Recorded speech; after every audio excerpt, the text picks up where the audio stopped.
First of 4 between the Astros and the red-hot Boston Red Sox, as Jose Altuve will lead it off for Houston tonight. He had a nice win yesterday that we've been talking about. 16 innings to get it done, but so nice to get the W and head up a late-night flight into Boston. And Jose Altuve drills one into left, and it gets away from the left fielder sliding in. That's Young, and it'll be a leadoff single for Jose Altuve, jumping on that first pitch of the night. Well, I didn't even have a chance to say welcome back, Ash. And Altuve's already lacing hits out there. Thanks, and thanks for the sentiment. Yeah, it's good to have you back. Thank you, buddy. Beautiful day here in Boston. It's a good look at the MD Anderson strike zone on that fastball that Jose Altuve decided to jump on top of. Good start for the Houston Astros. See Young in left field coming on aggressively, unable to make the play. Houston area product Chris Young. So David Price, who has struggled and yet picking up wins on the season, faces George Springer. George has picked up a career home run against David Price. These Red Sox have such a prolific offense this year that it would figure the Astros are going to have to put some pretty good numbers on the board. Red Sox are first in runs in the league. They're among the leaders in home runs. They run very well, very much like the Astros in that regard. In fact, a much higher percentage of stolen bases. But they've got some hot players.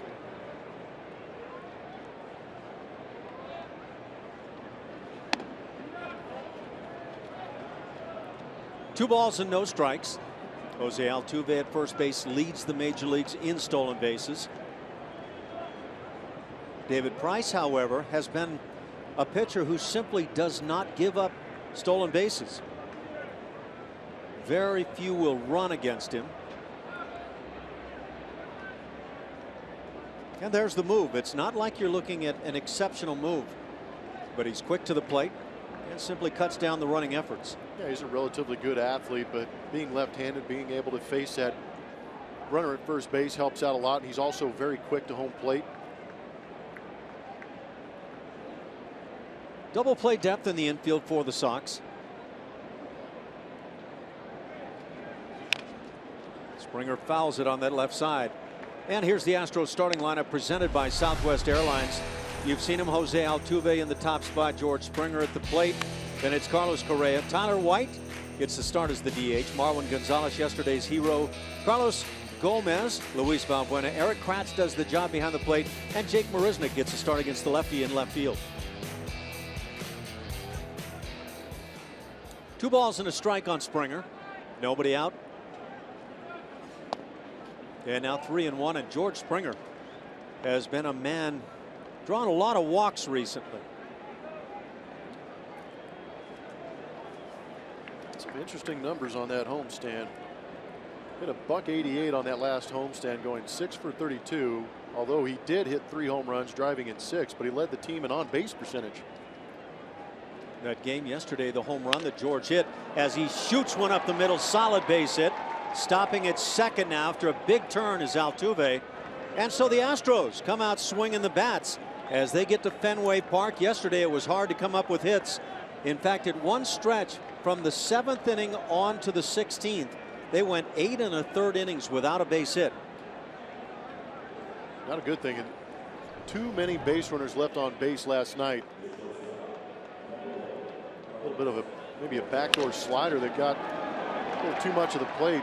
George Springer gets extended, but a good sign that the Astros are coming out here firing early against David Price, and they would like to strike first. So a lot of speed aboard Altuve and Springer. Carlos Correa at the plate. I was going to mention that home run hit by Springer yesterday, the 1,500th hit by an Astros player at Minute Maid Park through the years. So kind of one of those monumental shots. That was a good one.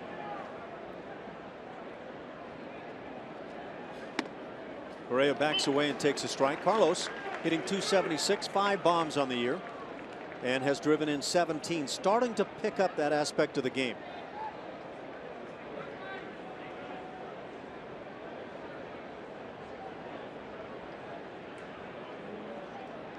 Went 2 for 7 yesterday. Had that infield hit off the pitcher's glove in the 16th inning to get the rally started. Of course, capped off as Marwin Gonzalez launched one. 0-2 the count on Carlos.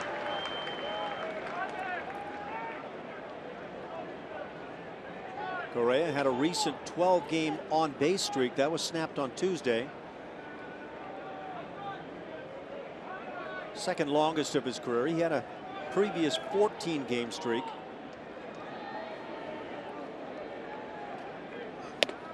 And down on strikes, that fastball of David Price blown on by.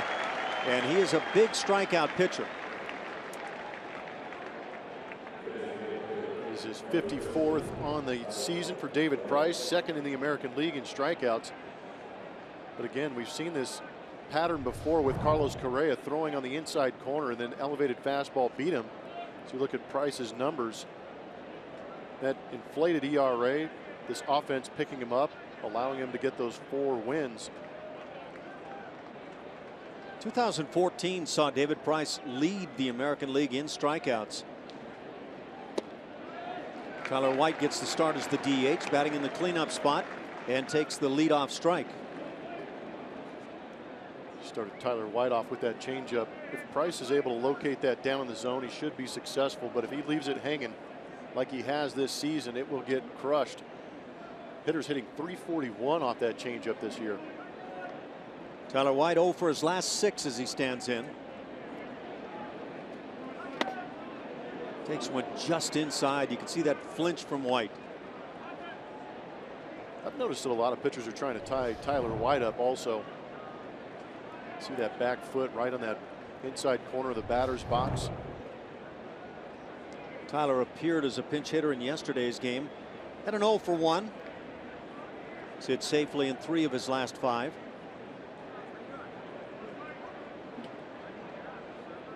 And that followed going hitless in 5 consecutive games. Really seemed to come out of a prolonged funk during that recent homestand.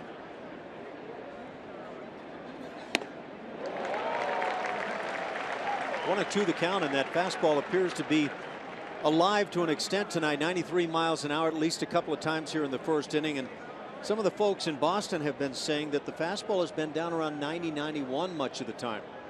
Yeah, the numbers that we get shows that he's averaging right around 92 miles an hour, which is a good 2 or 3 miles lower than you're normally seeing David Price. David Price through the years, a guy that constantly between 94, 97, and one of the most reliable starters in the game.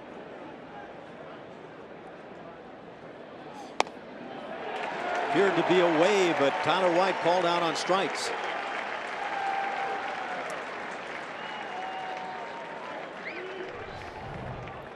See the location on this last fastball from David Price. Well off the outside corner. Wow. If Kerwin Danley's given that to David Price, you sure as heck hope he's going to give it to the Astro pitcher Dallas Keuchel. Well, look, if you're talking reputation, of course, David Price has a great one. But he was second in the voting for the Cy Young last year. Of course, Dallas Keuchel being the winner. So you got a couple of lefties, very good ones, and guys who figured very prominently in the Cy Young voting last year. 2 outs now after the strikeouts of Correa and White. Marwin Gonzalez stands in, batting left-handed in the 16th inning yesterday. Hit a line drive that found the seats in right field, his 3rd home run of the year, and a very welcome game-winning shot. Yellowwood and Marwin Gonzalez are bringing the lumber. Ash was just hinting at it, and here you get to see it. Down and in, barreled it up and hit an absolute laser into right field to end that ball game last night, much to the delight of George Springer and the rest of the Houston Astros. You've been a part of those walk-offs, and they're always nice, but especially when you're heading toward the plane, getting ready for a big road trip. And that's exactly what the team was facing last night. And after sitting there for 5 hours. Well, they had a lot more movement going on than you did through the 5 hours. Yeah, a little bit. I was doing some push-ups in between the 12th and 14th. I was going to say, you're looking really. Yeah, really I got a couple in last night. Yeah. Ball and a strike.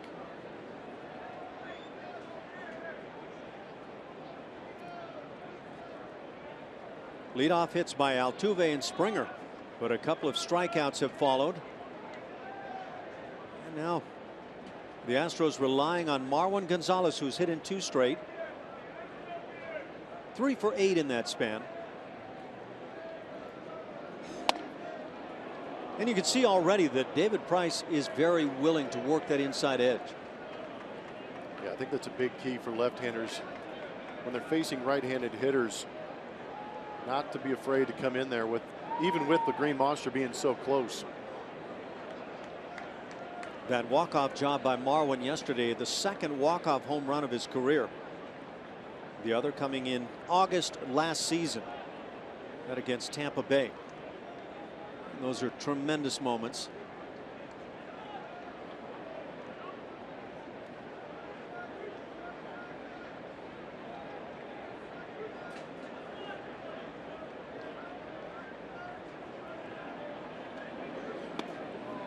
Off speed. Jeff Blum talked about the changeup of David Price. He'll mix in the breaking balls. But he's long been known for that vaunted fastball in the mid-90s.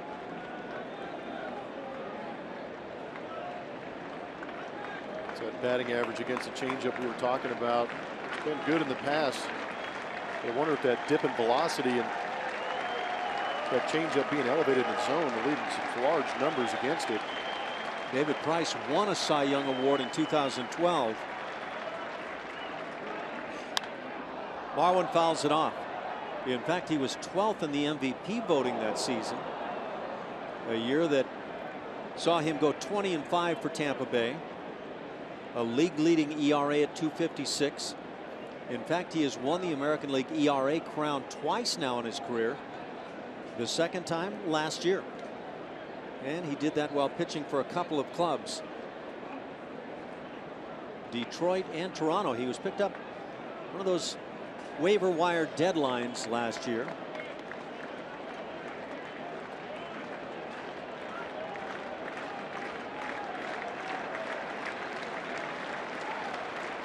And he has numerous times been in the top grouping of Cy Young Award winners. He picks up a 3rd strikeout here in the 1st inning. A couple of leadoff singles are stranded. It's scoreless after a half.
Fenway Park, and it is quite a place.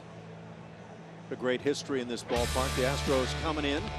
They'll face this lineup of the Boston Red Sox. Mookie Betts in the top spot, followed by Dustin Pedroia and Xander Bogaerts. Take a look at the numbers.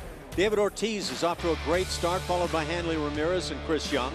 And then the bottom 3, young 3rd baseman Travis Shaw, Christian Vasquez, and Jackie Bradley Jr. is dealing. Reigning Cy Young Award winner Dallas Keuchel with his beard take the mound here at Fenway Park, making his 8th start of the season.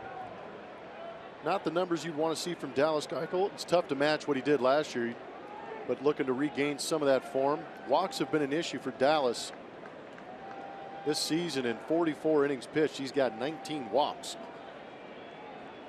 So now you're looking at the reigning Cy Young Award winner. He spots it nicely on the outside edge to get things started.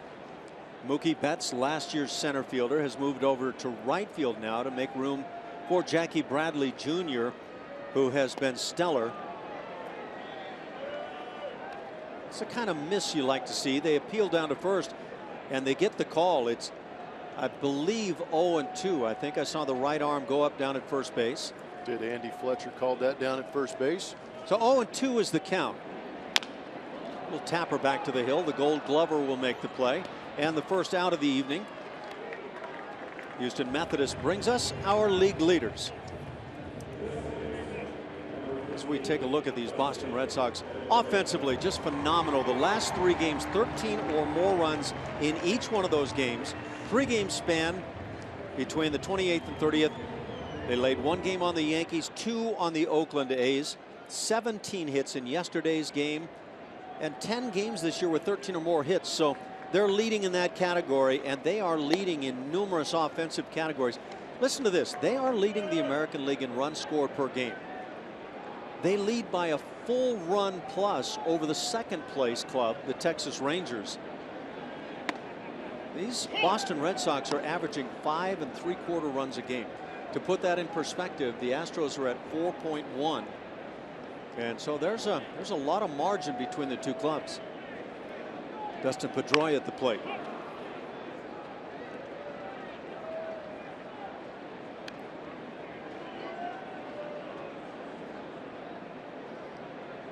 By the way, early assessment for me watching Dallas.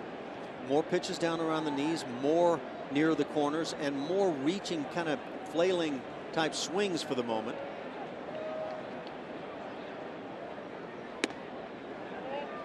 And that is just a better miss than missing through the heart of the plate. 2-2 on Pedroia, who's gotten off to a fine start again, hitting .306, 6 home runs. Chops one left side. Valbuena tries to barehand, can't make the play, and likely didn't have a play. Infield single with 1 out for Pedroia.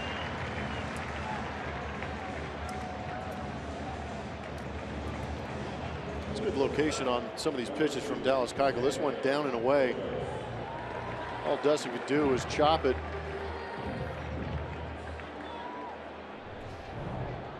A little bit like Altuve right there. When you get that tough pitch and you have to try to protect, that little chopper turns into a base hit. Showing Valbuena there. He's been playing some fantastic third base once again. And now the 3-hitter and a good looking young shortstop. When you talk young shortstops around Major League Baseball, don't forget about Xander Bogaerts. Guy can really play, hitting .328, just a couple of home runs. But then get a chance to watch him play defensively, and he's got all the tools.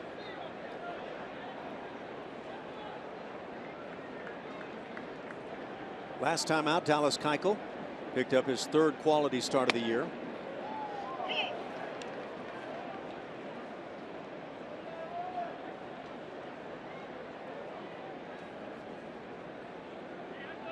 That one was against Seattle.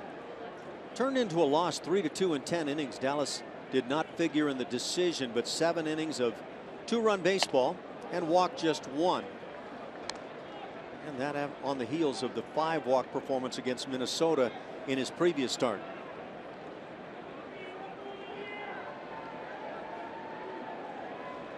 Just getting underway. They pack them in here at Fenway Park.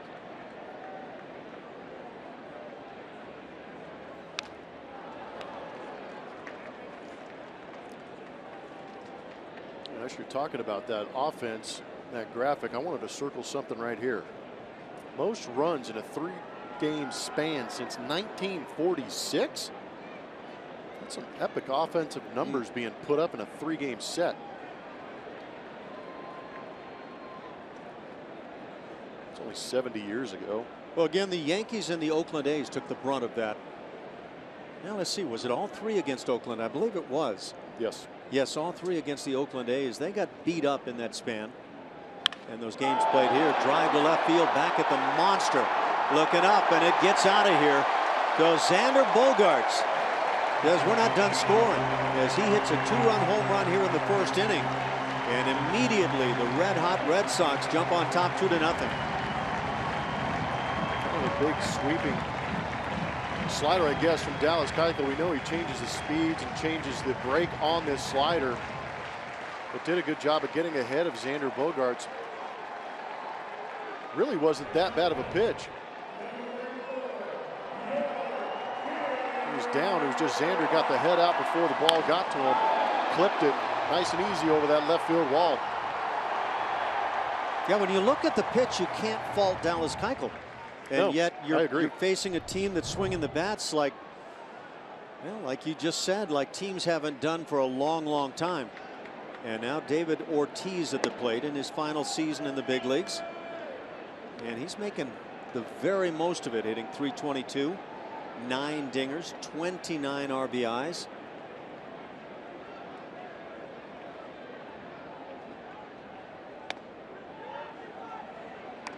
It's got to be a deflating feeling for Dallas Keuchel to prepare for this game the way he has and step out there and maybe feel like you're making some pitches, and 3 hitters in, you're down 2-0. You know what's more deflating for me is maybe the guys that are playing behind him, knowing they had a chance to put a couple runs on the board early with back-to-back hits to lead off the game and unable to score them again. And that's something that happened last night and frustrated the heck out of J.J. Hinch, knowing that they left 17 runners on base in that game yesterday that went 16 innings. They had 2 opportunities in the first and second inning with the bases loaded, didn't score once. 2-2 the count on Big Papi. And you tend to forget about all of that when you win the ball game. But maybe the skip doesn't forget as he's trying to think about clubs, games that are upcoming. And this is a really tough on paper road trip that the Astros are facing. We've got the guy on the mound that you need in Dallas Keuchel as far as this rotation is concerned, and hopefully get this road trip off to a good start. But this could be a statement road trip if they're able to pull off a couple of series wins here. Yeah. Well, a couple of series wins would mean here in Boston you win at least 3 in the series. That would be great. Ortiz down on strikes. First punch out now for Dallas Keuchel. Second out of the inning, as first baseman Hanley Ramirez will come to the plate. But even last year, as successful as it was in 2015, as you look at this fastball up and away, good location, good target from Kratz too. But last year, the issues with the Houston Astros were all on the road. Had a great season at home. And of course, Dallas Keuchel was a big part of that, going 15-0 in the regular season, won another in postseason against Kansas City. But the road was another story. Pretty good pitch. See the location, the release point on our Supermo, brought to you by Mattress Firm. Well executed.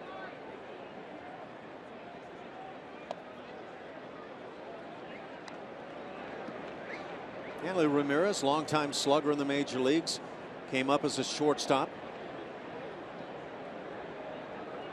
Last year, the experiment was to put him in left field here at Fenway, and that led to him now being a first baseman.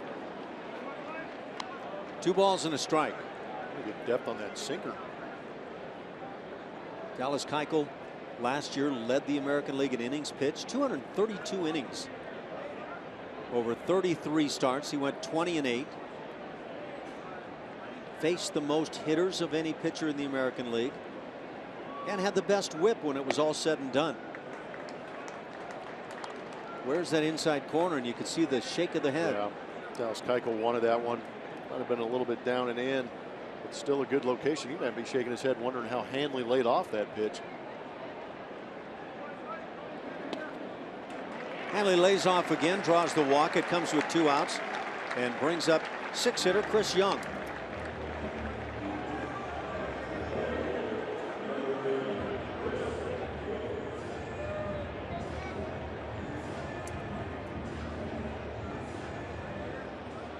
Wow. Kind of nibbling that first time through the lineup, huh? And at times it's felt like he's, for me, just simply lost command. But I think you're right. It comes from that effort to be perfect a lot of the time. Chris Young is the left fielder tonight against the lefty Keuchel. And for good reason, he's in the lineup against Houston. Through 60 games in the big leagues, this Houston area product has hit .321 against Houston pitching with 14 home runs and 52 ribbies.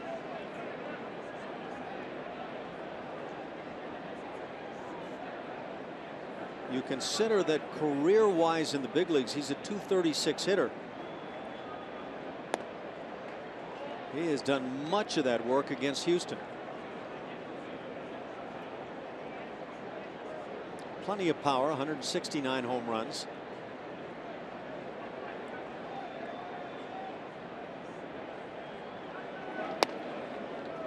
Bottom of the knees. Get that call. That'd be a great thing for Dallas Keuchel. Woo. Chris Young has had 5 hits over the last couple of games. Of course, who on the Red Sox club hasn't put up numbers like that? 2 of those hits doubles. And again at the knees. So caught looking is Chris Young. That'll do it for the Red Sox in a first inning that sees them put 2 on the board with a 2-run home run.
A 2-0 lead here early.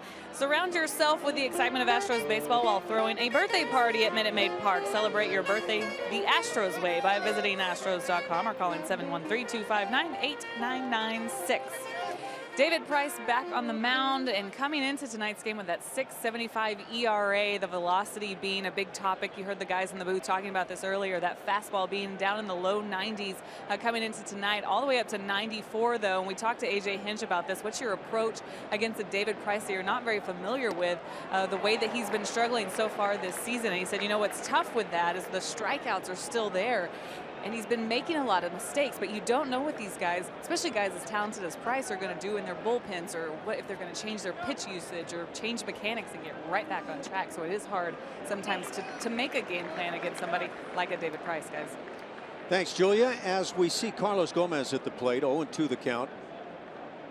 And Carlos immediately falls behind, hitting just .204, looking for that first home run of the year. And there again is Price trying to find the inside edge. And he works it hard in there.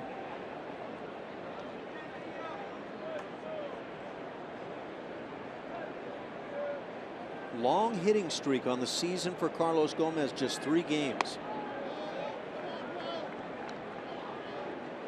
Went 1 for 5 with a stolen base in yesterday's game. Also had a walk in that one.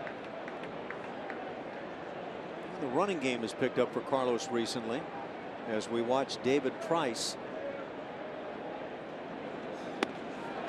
There's the change that Jeff Blum was talking about, and a good one for a strikeout. and the 4th already on the night now for David Price. It is. You can see way David Price set that up by coming inside firm against Carlos Gomez. Sets up that changeup down and away. Great location on that. There you go. Circle change. That's what it looks like. Interesting to see Christian Vasquez, the catcher, on that changeup just set up right through the heart of the plate and basically say keep it down and take your chances as Valbuena bunts in front of the plate. Vasquez with the play and will not get his man.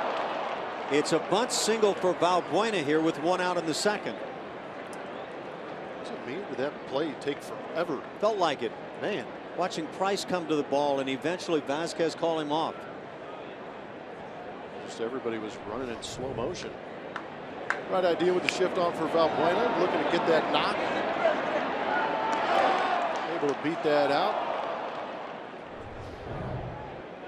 Well, bunt single. 3rd hit of the night for Houston. But in the 1st inning, after Altuve and Springer singled, nothing but strikeouts. Correa, White, and Gonzalez. With 1 out, it brings up Eric Kratz. 0 for his last 9 and hitting .040 on the season. Eric hits one high into left field.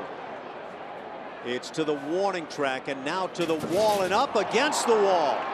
Extra bases. Valbuena will stop at 3rd base as the throw comes back in. Eric Kratz has come up with a double off the Green Monster. It's a legitimate hit. There you go. Attaboy, Kratz. Well, you can't say anything about only a bunt single on the season. Yeah, he's no longer Jake Taylor. Jake Taylor. Eric Kratz was 1 for 25 coming into that at bat. He's got himself a hanging changeup. That's one we talked about from David Price, the elevated changeup. Watch his reaction. Oh, what a feeling. You go from disgrace to joy. You know he thought he had just flown out to left field. Absolutely. But there comes the Green Monster. So the Astros have runners in 2nd and 3rd.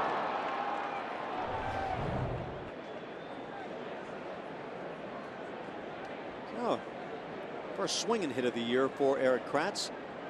Jake Marisnick getting the start in left field with a chance to pick up a run or 2 here in the 2nd. Struggling with the bat, and then you come up with that little half swing, and it is so frustrating. It is frustrating. And I was actually talking to Steve Sparks, our radio analyst, before the game, talking about pitching, hitting, and how hard this game is, period, but how hard this game is when you have that just shadow of a doubt in your mind when things aren't going good. And that's what happens right there, is those check swings. You're unsure of the process, and you're not ready to fire and let that bat go. Because I think if Jake would have let the swing go on that pitch, he might have drilled it. Right, and looking at Jake Marisnick, the numbers would tell you he's had a tough struggle to start this year. He spent some time in the minor leagues, hitting .056 here with the Astros. But last year he hit 9 home runs. So we know he's got plenty of power. Yeah, he's got the tools. It's just a matter of him putting it together on the field and getting those hits, relaxing a little bit. You know what he did with those 9 home runs last year? He also added 15 doubles and 4 triples. And right here at Fenway Park made one of the great catches we watched all year long. Yo, man.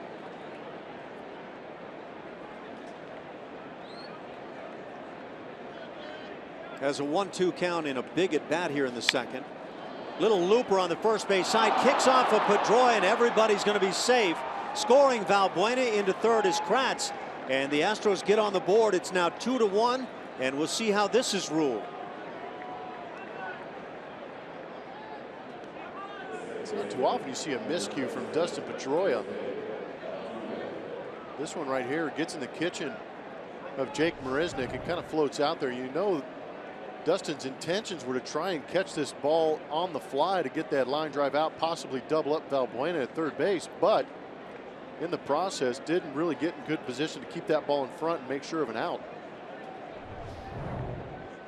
So you're the scorer. Which way do you lean on that one? I'm giving it an error. Nothing has gone up on the board yet. A run is in. Runners at first and third for Jose Altuve, who has seen one pitch tonight, lined it into left field for a base hit in the first inning. Marisnick on the move on that first offering. Got a good jump too. Well, the Astros trying to employ the running game.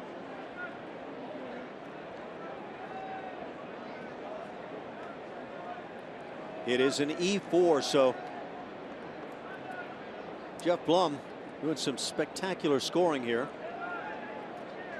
Just calling like I see it, Ash. Yeah, and you saw it right. 0-2 the count on Altuve. Make that 0-2 now. It's mano-y-mano right there. Top four hitters for the Houston Astros have been getting the job done. You can see they are actually going toe-to-toe with the Boston Red Sox. It's the rest of the batting order that has been the problem for Houston. Yeah, that's putting it very nicely.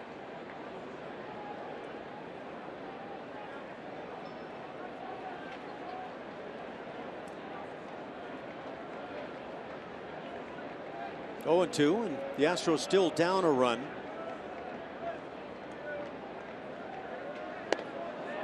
Jose gets away with one, just away. Considering the strike zone we saw in the first inning.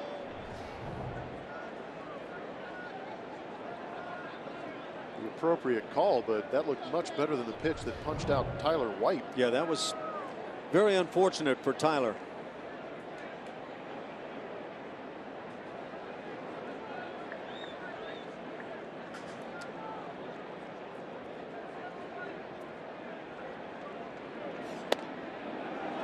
We get word from Gene Diaz that Eric Kratz is now 6 for 15 lifetime at Fenway Park, 400 batting average with a couple of home runs.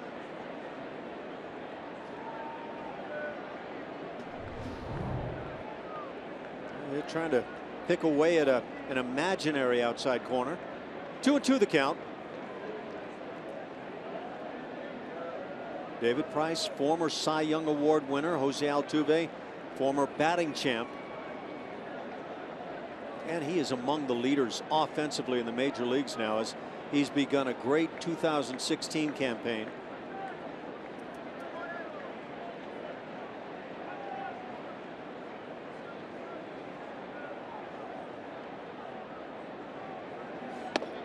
Backs away. This one he doesn't see go his way. Inside corner, another strikeout for Price. That's 5. And now 2 outs. Puts it in the hands of George Springer. Be a rough night behind home plate for Kerwin Danley. See the outside corner being worked. Altuve leaning out there, but again, this pitch not in the strike zone. And I think it gets really tough for umpires when you've got a guy like David Price and Dallas Keuchel just nibbling away off the edges time and time again. Did you often feel that the benefit of the doubt was given to the pitcher if they were an ex-Cy Young or had that respect of the umpires? Absolutely. That, and if they're consistently close during the course of a game. Yeah, because Price hasn't missed wildly yet. He's been right around that dish. Springer had a solid base hit to center in the first inning. So 1 for 1 on the night. And he's had his struggles with the bat, especially over the recent homestand. But you talked about some of the positives. 3 home runs, drawing a lot of walks. That on-base percentage has really jumped up for George. He's only hitting a cool 1,000 here at Fenway Park. On his career. Yeah, 1 for 1. I might have to walk away if I were in George's shoes. Just tip your cap. Yep. Right off into the sunset.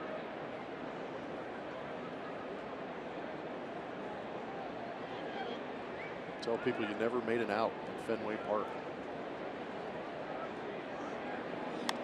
Right on the hands. I think that was actually in between the hands. That one was well in George's kitchen. Those are where you get some good chuckles in the dugout, when you have a teammate that just takes one so deep in the kitchen that all you can get is laughs from teammates. I would do that, and I wouldn't even look in the dugout because I could just hear the rumble. You know it's coming. Exactly. 1-2 the count. Price trying to wiggle out of this inning.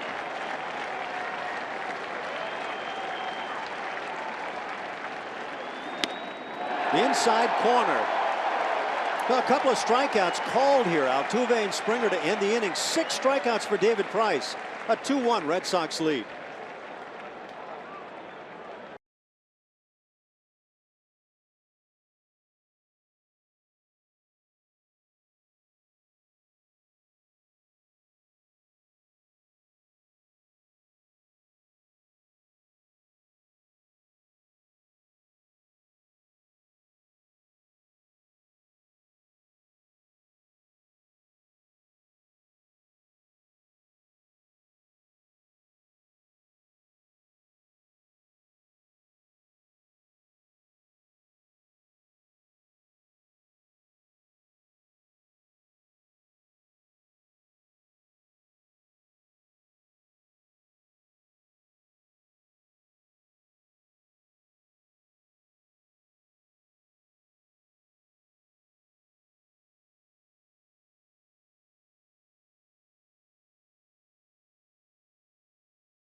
Houston Astros baseball on Root Sports is presented to you by Lexus.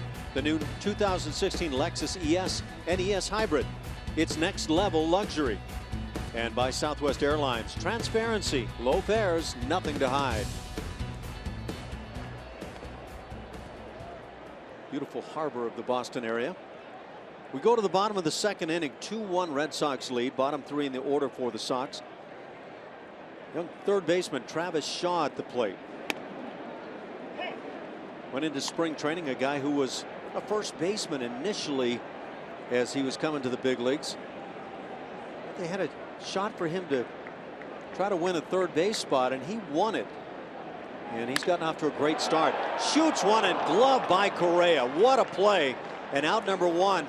And this is not the first of this type play that Carlos Correa has been making recently. No, he was a highlight reel in that 16-inning game yesterday in Minute Maid Park. It's so under control, even with the ball scalded at him right here like this one off Shaw's bat. Holds his ground, watches the ball all the way into his glove, collects it on that short hop. I mean, that's a rocket headed toward that gap in right center field. See how quick his feet are? It was nice. To me, it feels like his feet have gotten just really sharpened up over the last couple of weeks. Kind of needed to. There was a moment a couple weeks ago that you're talking about, Ash, where he got kind of lazy, complacent out there at shortstop a little bit, waiting back on some ground balls. But since then, really doing a good job of going and get that baseball. Right off the end of the bat. Christian Vasquez at the plate. Watch some Carlos Correa. Yeah, just drink it in. It was beautiful. Not hit very hard, comes charging in. Strong arm to go with it for the athleticism. And it was a display right in front of Francisco Lindor, who was in the other dugout too. Another fine young shortstop. There he puts himself in position to just catch and throw immediately on the speedy Rajai Davis. I was going to say, that was Rajai going down the line, and you better do it right to get that guy. Good fundamentals. Christian Vasquez at the plate doing the catching tonight. Has a 1-2 count.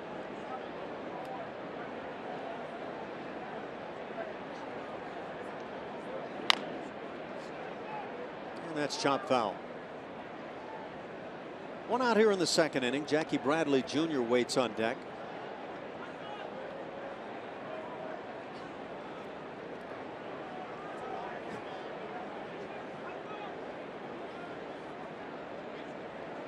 Were you an I-me-I player?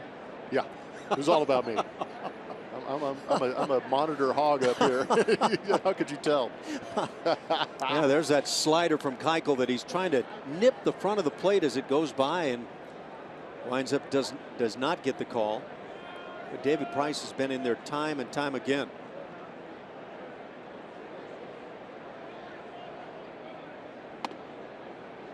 And again coming in there.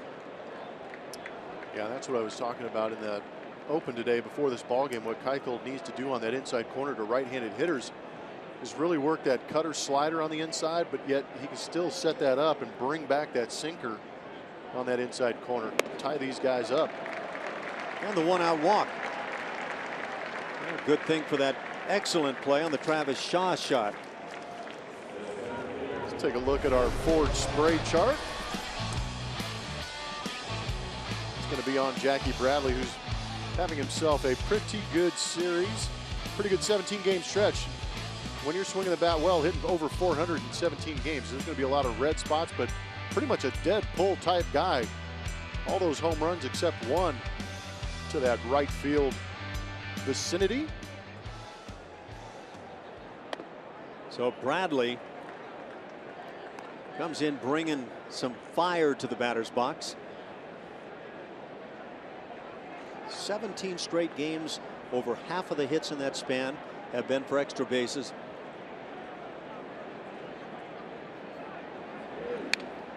Well, you see from that swing, he's not intimidated facing the left-handed pitcher. Yeah, you're seeing a young man that is locked in. Had 2 home runs in yesterday's game. One of the blowout jobs against the Oakland A's. Did you see his game log in the last 3 games against Oakland? Have I ever? 6 RBIs, 1 RBI, 6 RBIs. Yeah, 13 RBIs in that 3-game series. Wow. Pitch in the dirt, kicks away from Kratz, moving into second base and making it safely as Vasquez. It'll be a wild pitch charge to Dallas Keuchel. Pretty good jump by the opposing catcher, Vasquez. It's a heck of a job by Kratz just to keep it in front. You know, he's a good-looking defensive catcher. He is, and I'm kind of curious to see how he pitches to, or Keuchel pitches to Eric Kratz. A little bit different view than what Jason Castro gives you. Yeah, Kratz is a big-bodied guy behind the plate. Now Castro's a big guy too, but Kratz is really on the big side, up the middle. And when you're hot, you find holes. RBI single for Bradley, and it's now 3-1 Red Sox lead it and make it 18 straight for Jackie Bradley Jr. Right now, Jackie Bradley, all he has to do is find a way to get a barrel on it. Shifts, no shifts. That wasn't even barrel, was it? No, that was off the end of the bat. But again, it's all about location. He is redirecting the baseball perfectly in this 18-game hitting streak he's got going. So Bradley aboard. And keep in mind, the guy with the 18-game hitting streak is batting 9th for the Red Sox. I was just going to say the same thing. Pretty incredible. You know, you've got a good offense when the 9-hole guy has an 18-game hitting streak. By the way, Bradley comes in having picked up multiple hits in 4 consecutive games. 2 of those 3-hit games. That's all? That's it. 3 home runs in that span. And he started this whole 18-game hitting streak with the final of 3 games in Houston. Red Sox came in, took 2 out of 3 in that set. And in the final game, Bradley was hitting .222 as he started. Picked up a couple of hits, and the rest has been some glorious Bradley family history. Raised his average over 100 points in those 18 games. Exactly 100 to the 322 that he started the night with. Yeah. Wow. So from Astros to Astros, it went 100 points. It's pretty incredible stuff. So if you happen to be sitting around thinking, well, why does this happen against Houston? Most of that damage against other ball clubs. Yes. Most notably the Oakland Athletics.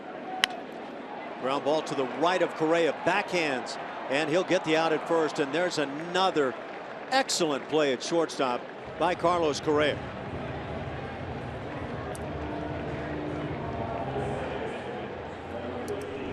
Extremely tough play. Keep in mind, Carlos Correa, some double play depth there. What's the toughest part of that play? The glove portion on the run on the backhand or the throw? The throw. He did a great job of getting around that baseball and creating a better angle towards first base. But for me, it's actually get enough velocity on that throw. Dustin Pedroia is 1 for 1 as he stands in. And scored the first Boston run. He was aboard as Xander Bogaerts launched one over the Green Monster.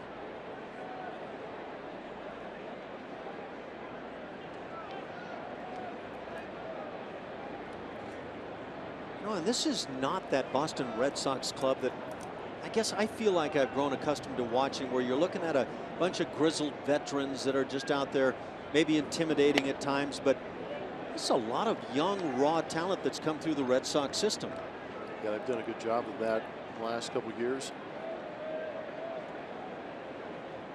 John Farrell. He's won a World Series. He's finished last place a couple of times. Well, there's some critics here in Boston. Time to win again, I think, for a lot of the fans. Dustin Pedroia has been a part of 3 World Series title winners.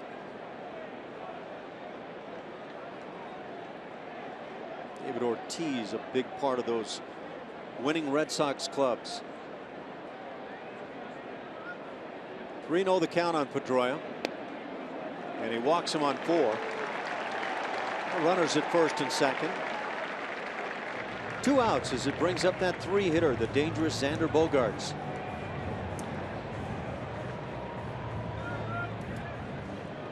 Brent Strom goes out to the mound. They'll talk things over. I'm not sure where you go from here, because Dallas to me feels fairly sharp. Not as sharp as we saw a lot of times last year, but much sharper than we were watching through some of the starts on the season. Now let's check in with Julia. Hey guys. Hey. I'm not sure why you were tossing down to me, but I think We were lonely for you, Julia.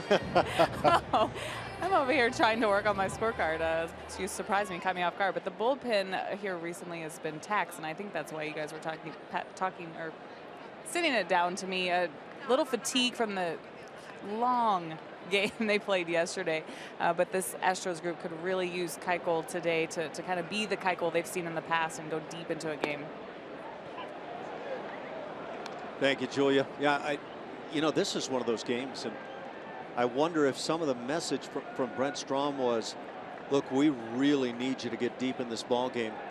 See if you can tidy things up somehow. But tough assignment. The Red Sox are a team that is on fire with the bats. Fly ball right center field and hit well. Gomez going back in that little triangular shaped area, almost 420 feet away. And the catch made. That'll do it for the Red Sox. They get a run in the second and lead it 3-1.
After 2 innings of play, Academy Sports and Outdoors, and the Houston Astros are hitting home runs for Houston.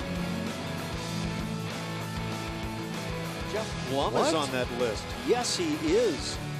As is Jeff Bagwell. That makes perfect sense right there. How come Baggy couldn't spell his first name? I don't know. Some good Jeffs in that lineup right there.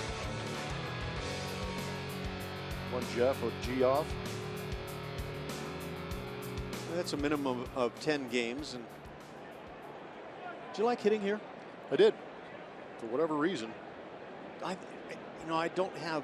I go way back in just a little bit of action, but to me it was a ballpark where you could see the ball really well. Something about the coloring in this yard just kind of lent to seeing it well. Yeah.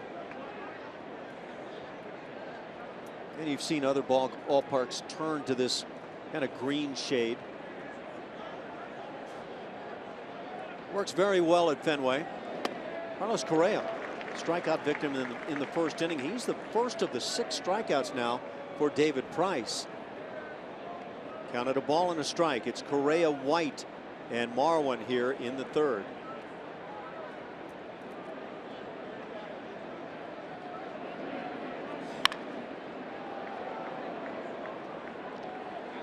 Nice play, Carla. Ball goes here so good.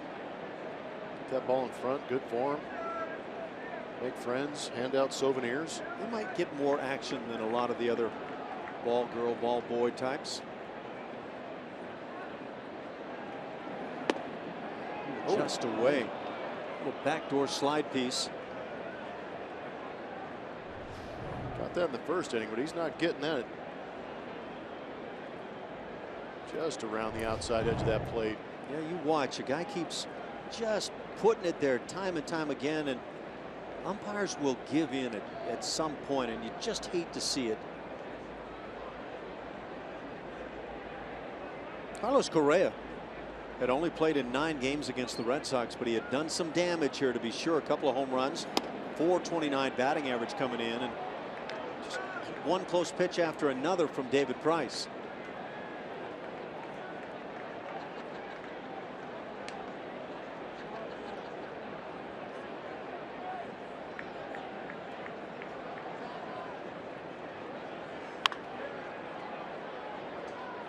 Second ball hit sharply off that screen in front of the Astros dugout.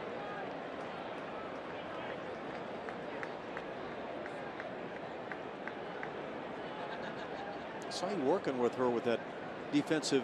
Yep. It looked like kind of a range drill you were doing. Yeah, we were out early. I had my fungo.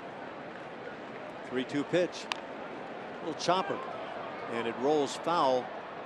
Always have to be careful if you are kind of a new fan of the game. If that ball comes back fair, it's a fair ball. Job of hustling by Carlos Correa. Play till you hear the whistle. I haven't even heard the whistle yet, but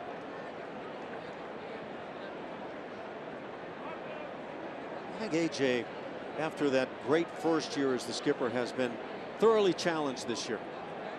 Managing in the big leagues is a challenge. It's one thing to go out there and put people in the right positions, make the right calls in the bullpen, set your rotation and your lineup. What really gets discounted is the fact that you've got to manage attitudes and egos, things like that. Inside, Carlos Correa draws the walk. He picks it up leading off here in the 3rd inning. Tyler White will come to the plate.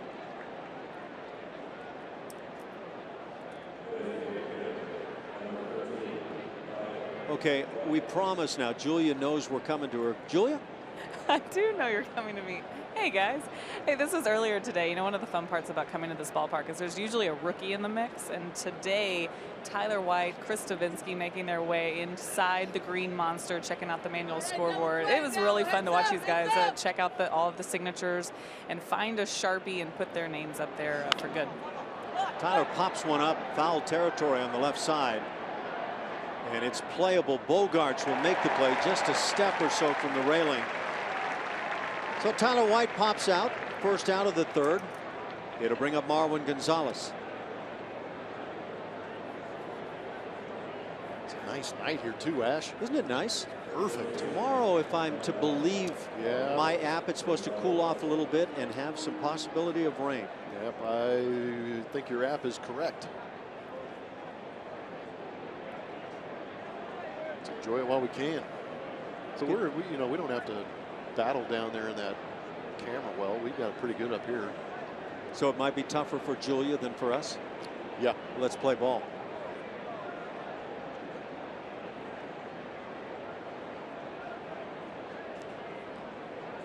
Julia may be working on makeup as we speak. No, I'm not. I'm over here sweating bullets. That's the third ball that's come over here. That is a danger zone down there, We talked isn't it? about this before Yeah, we we left did. town. Yes, that I'm a little bit nervous. And these guys have warned me that balls have been flying this way last week or so. Whew. Oh, you're supposed Where's to. that catching gear? Yeah, we need to hook you up. You got your duck on? I need to get it on fast. Whew. Get a glove at least. You're going to have to watch the game tonight. I almost got. You see what actually I happened. almost got smoked here a couple years ago. That is not I good. don't That know would if not you be guys good for remember us. that, yeah. Was that right before you started sitting down chatting it up with Matthew McConaughey? Right. It was exact. Yeah, it was the exact same game. Ah, so you were distracted. Oh. Pleading the fifth over here. I'm going to guess that's hard to explain once you get home. Right.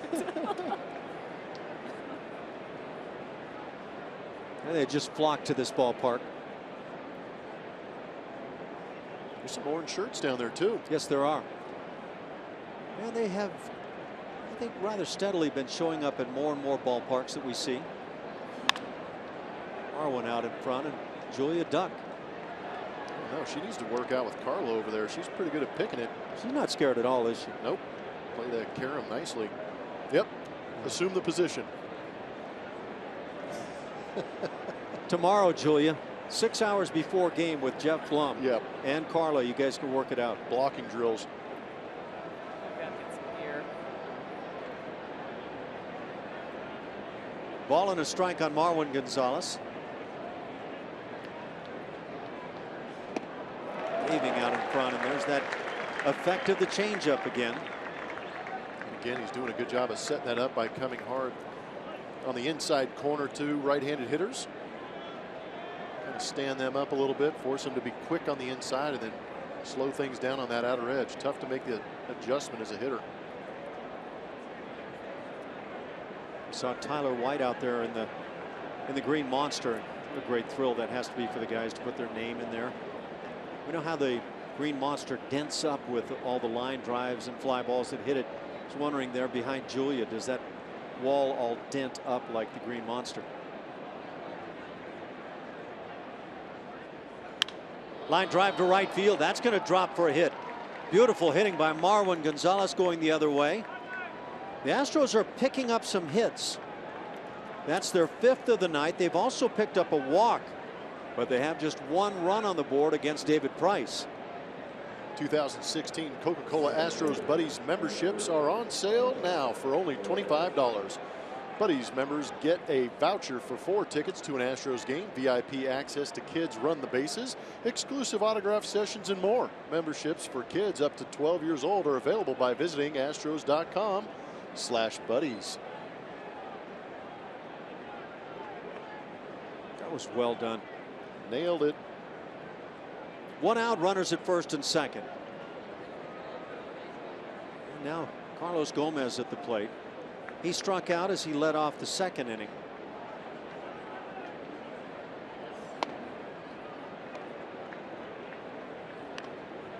A very edgy performance by David Price. Batting average just staying above the 200 mark.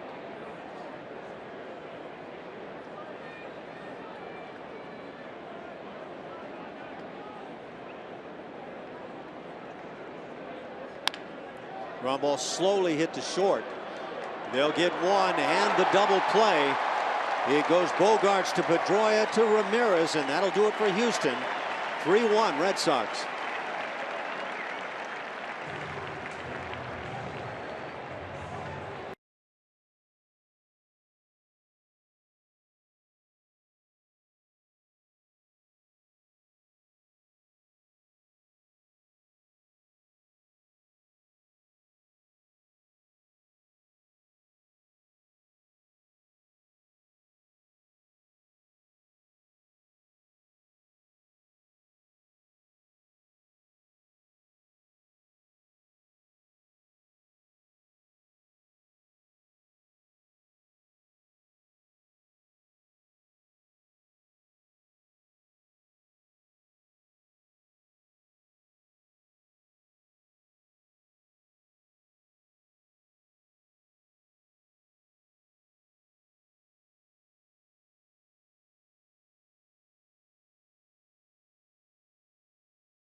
3rd. Kick off your weekends at Minute Maid Park every Friday home game with the best fireworks show in town. The next Friday night fireworks of the season is May 20th. For more info, visit astros.com/fireworks or call 1-877-9-ASTROS. Ash. Thank you, Julia. Stay safe. We go to the bottom of the 3rd inning. Red Sox lead it 3-1. They got a 2-run home run out of Xander Bogaerts in the 1st inning. And then an RBI hit by the red-hot Jackie Bradley Jr. to drive in a run in the 2nd inning. David Ortiz leads it off, followed by Hanley Ramirez and Chris Young. Ortiz has already said his farewells in the Houston area. Hits one in the air, right center field. Springer's not going to get there. It goes up and over the wall. It'll be a ground rule double as he leads off the 3rd inning. What a career. Still swinging. That is for sure. Here's one for you, Blummer. One more double for David Ortiz will be number 600 on his career. My goodness. It's a large number. Pretty much a center cut fastball. Squared up nicely. What I appreciate is David Ortiz at 40 years old just casually hits a line drive that one hops into the stand, so he doesn't have to sprint out the double. He can just jog in. He was sprinting. You don't say. 599 doubles, 512 home runs. That's a lot of extra base hits. That's the career that guy's had. Ortiz aboard, nobody out for Hanley Ramirez.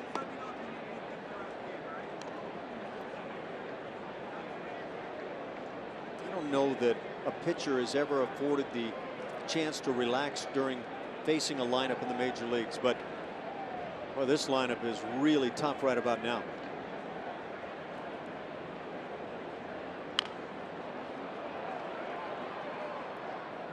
Okay, you ready for maybe the most astounding stat in the career of David Ortiz? No, I'm good. I'll give it to you anyway. 16 stolen bases. He's a 512-16 guy. Yep, that's it. He's too busy driving himself in. Yeah, that's a fact. 1,670 career RBIs. I mean, you add up that with some of the clutch bombs and RBIs he's had in the postseason too for this franchise. My goodness. Yeah, and he didn't even start here. Yeah. Oh, he was just another guy in Minnesota. Came up with Minnesota and their Twins in 1997. There, finally, Dallas Keuchel finds the inside edge. 1-2 the count.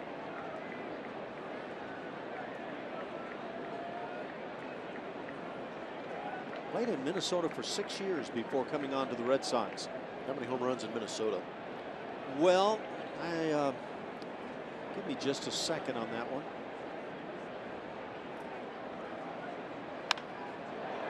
And on the hands, and it's a fair ball down the right field side. Ramirez has a hit. Here comes Ortiz. He will score without a throw. Back-to-back doubles. And the Red Sox put another run on the board. They lead it 4-1 here in the 3rd.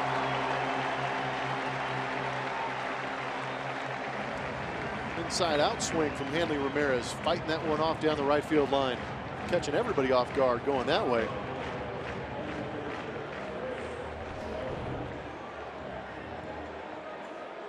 On the inside corner, opens that front side out up a lot. Kind of drags that barrel through the zone and sneaks it in there.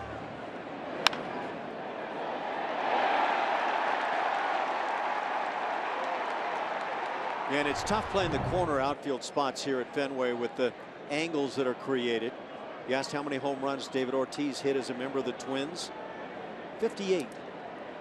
So he was less than well, I guess right at 10 home runs a year. Yeah.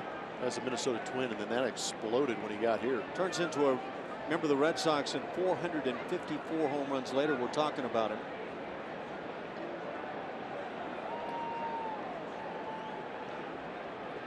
Still nobody out. Hit in the air deep down the left field side, but hooking and goes foul to the seats.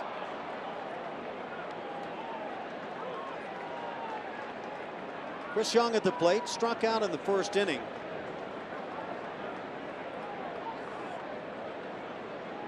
couple of strikeouts in that frame for Dallas Keuchel. He got Ortiz and Young. And still looking for his next one.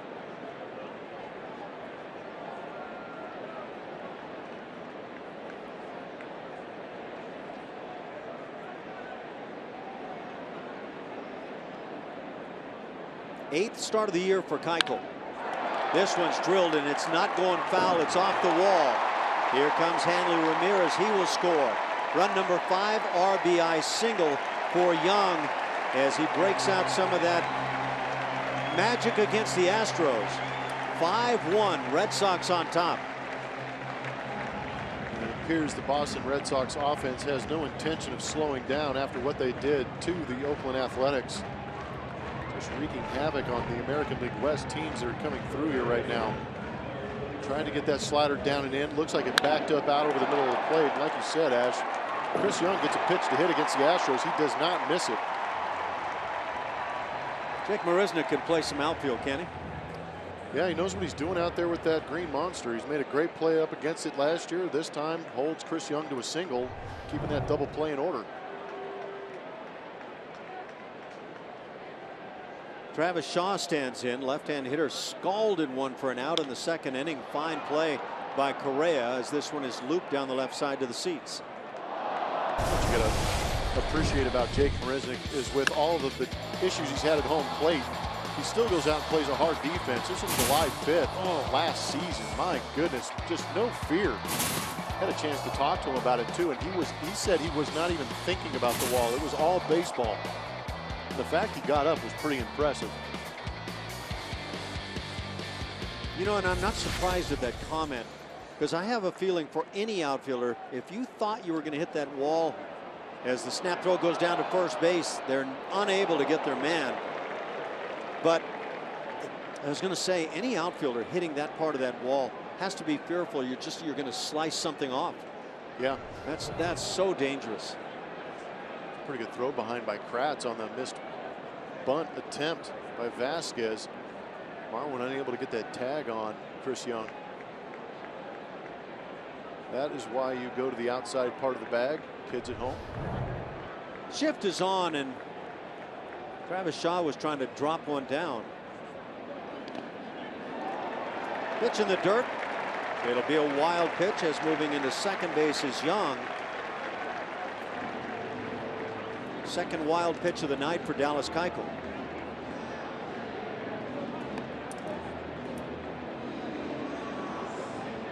Both those wild pitches allowed runners to get into scoring position too.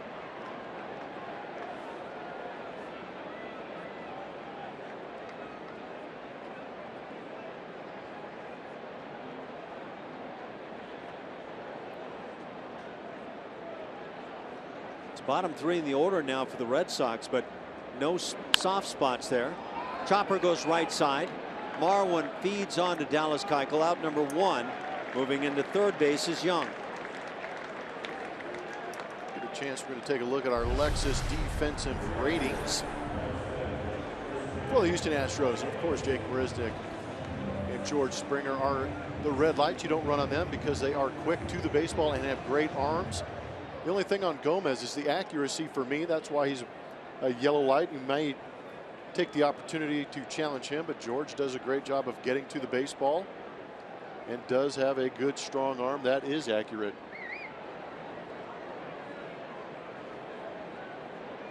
One out. Chris Young at third base. That draws the infield in as Christian Vasquez stands in. He drew a walk and scored run number 3 in the second inning.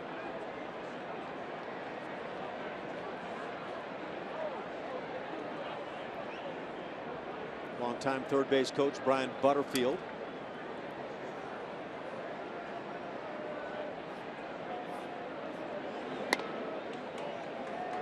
It's a ball and a strike.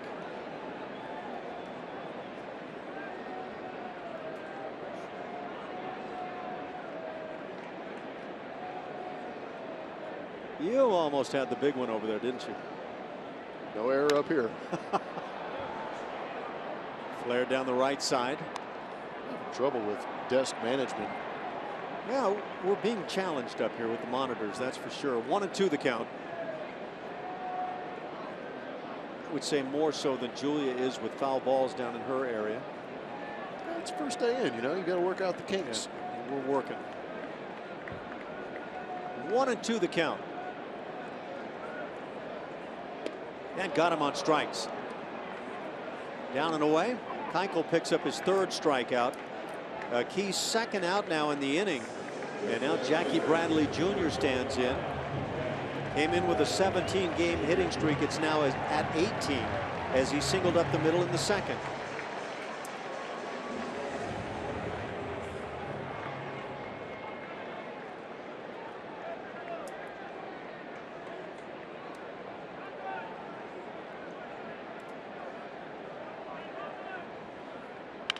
Ground ball, right side. Altuve will make the play.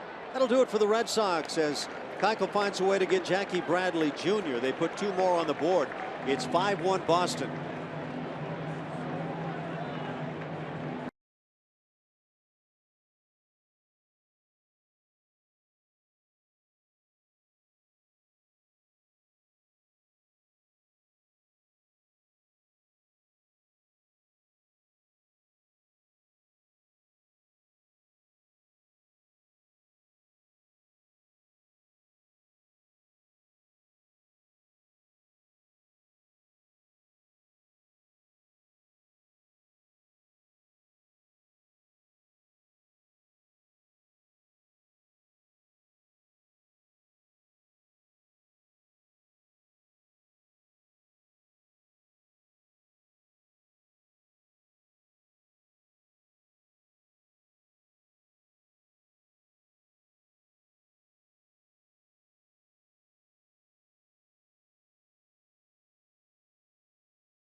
Top of the 4th, 5-1 Red Sox out in front. I need to take a look at some great classic video. Here's Lou Piniella. We were just talking about this the other day. Chucking bases. It's pretty upset. We're looking at some meltdown video, and you can't talk meltdowns without George Brett. Pine tar incident, 1983. Always a favorite. How about Phil Wellman, the minor league manager? This is one way to argue balls and strikes right here. Now there is a point to all of this. We're showing you this video for a reason. We just want you to stick around for a second. We'll tell you more here in a little bit, guys. Thanks, Julia. It's a way to leave us hanging. That is a monumental snap. Ground ball right side, diving stop Pedroia, and he'll get the out on Valbuena. First out of the 4th inning. Well, we talked about the defense of the Astros recently, but these Red Sox are doing a lot of things well. Well, in that case, let's keep watching Phil Wellman here, who's still mad. Yeah, don't miss the hand grenade. Wow. That was a heck of a toss. This goes on for so long. Okay, it's our Chevy Stroh poll. That's why we're showing you these great meltdowns over the years. We know there's been a lot. These are a few of our favorites. So you want to know what your favorite is? Piniella Brett or the minor league tirade? Vote at Root Sports SW on the Twitter page. We'll tell you who wins later in the broadcast. Thanks again, Julia. Eric Kratz stands in. Kratzy had a double off the green monster out in left center field that came in the 2nd inning and was part of the scoring for the Astros. He moved Valbuena to 3rd base with 1 out. Jake Marisnick hit a little infield squibber on the right side. He eventually charged an error on Pedroia that led to the Astros' only run.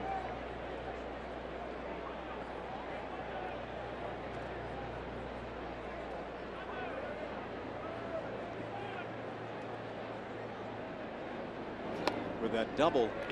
The batting average now up to .077 for Eric.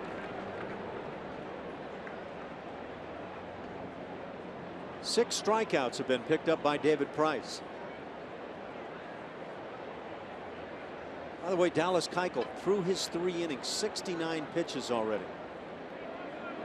And we talked about the fact that the Astros no doubt need a lot of innings out of Dallas tonight, and it sets up rather precariously now for the bullpen.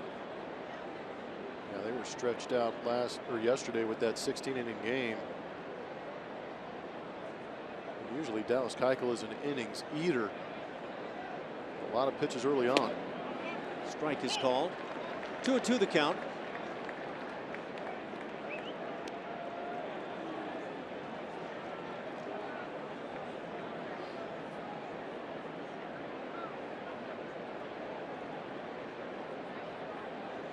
Jake Marisnick waits on deck. And Kratz down on strikes. Foul tip hung on to by the catcher Vasquez. Strikeout number 7 for David Price.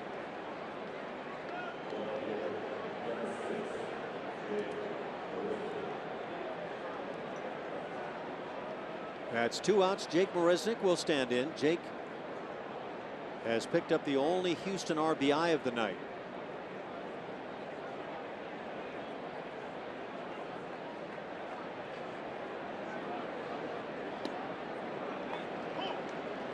Backdoor breaking ball finds some plate. 0-1 the count.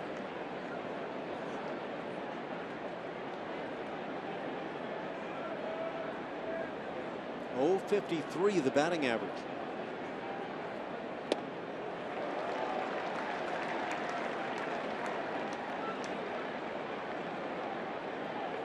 Struggling with the bat, and you're wondering, where's one of those fastballs for me?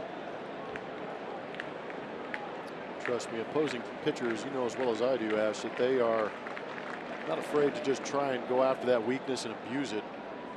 Price comes with the 0-2 changeup in the dirt. Pitchers are insensitive like that. Yeah, it's fresh meat in the water for the Shark, basically, when you step to the plate and you're not feeling your best.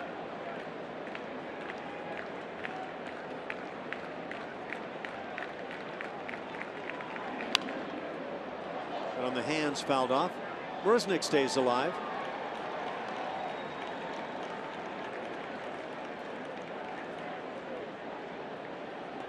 It's a great place.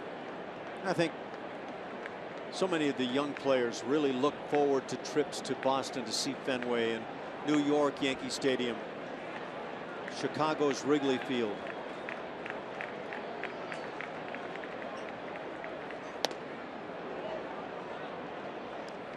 Yeah, going to Wrigley Field the first time was great until I walked out on the field. Were you like, oh man, like Lance Berkman, who was so open about his view of the ballpark? It was a great place to hit, but trying to play infield there was awful. Pretty tough. And now 3-2 the count. Did they still at that time have the drop off at the back of the infield dirt to the outfield grass? The first 5 or 6 years of my career, it did have that crown, because you could lose Craig Biggio in a heartbeat when he went back on a fly ball. But the infield cut was always thick. It was clumpy underneath the grass. You didn't know what kind of hops you were going to get. It was really just, it was kind of funky. But yeah, that crown made all kinds of issues. Hit in the air down the left field side. It'll stay in play. Chris Young makes the play, and that'll do it. A 1-2, 3, 4th inning as David Price settles in, leading at 5-1.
moment in history is presented by MD Anderson.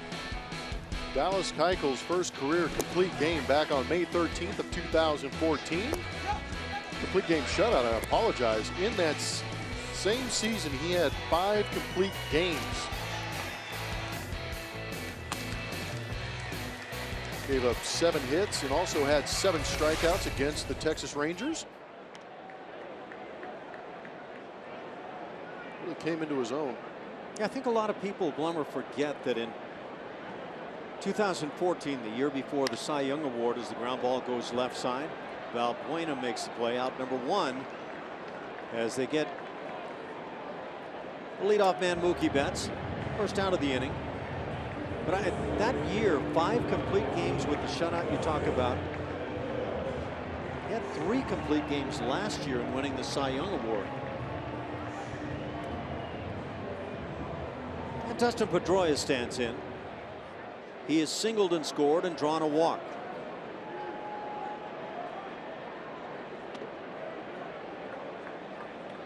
It's been all Red Sox to this point.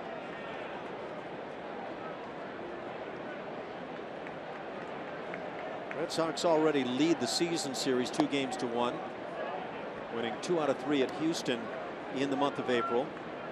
And they lead in the all-time series against the Astros 21-11. Of course, John Farrell hasn't been a part of all of that.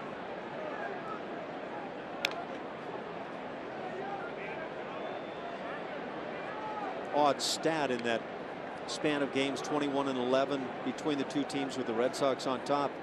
The Astros have out-homered the Red Sox in that span, 37-27. Of course, the Red Sox have added 1 this evening.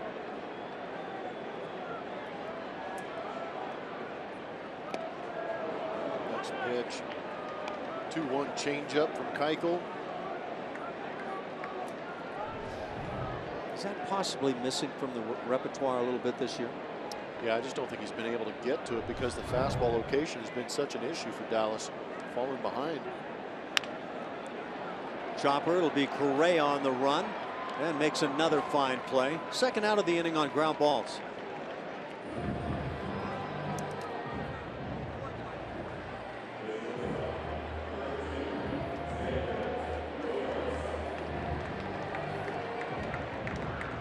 Interesting looking at the numbers on Dallas. Keuchel just said 2 ground balls in this inning for outs.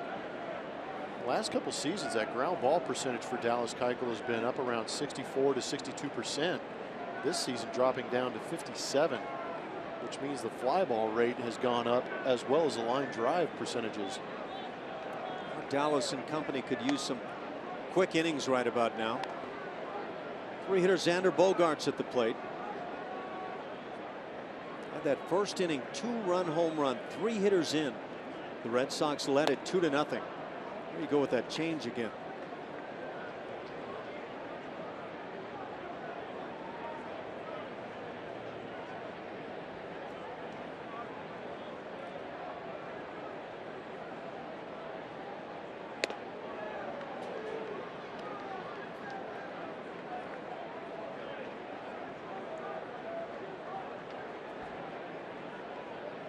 One and 2 the count.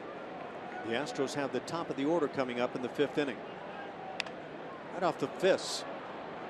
Easy play from Marwin. He'll make the catch, and a nice 1-2-3 4th inning for Dallas Keuchel. We have played 4. The Red Sox lead 5-1.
hurt the game before every year. So I think the game before we go there, I'm gonna ask to not play.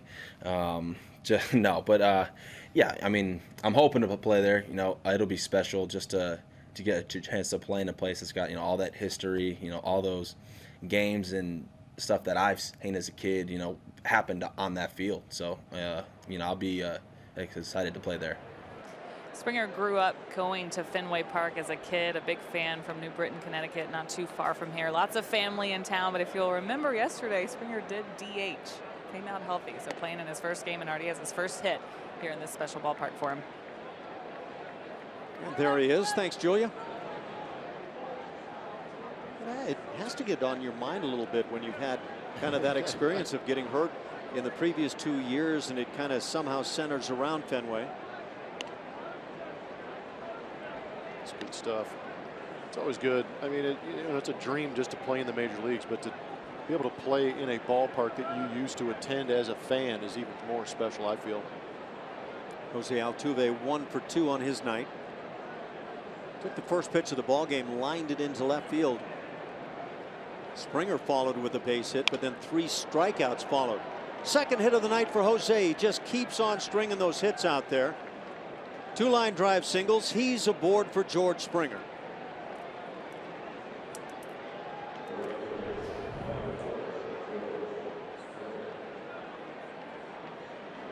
Just keep throwing the barrel at it. Altuve continues to have good at bats.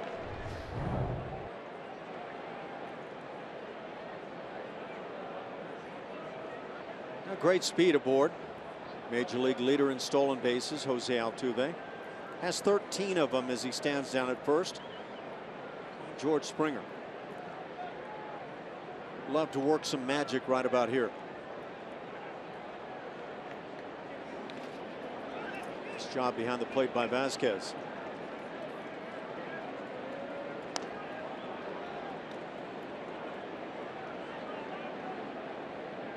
That Jose Altuve is just in his 6th year in the major leagues.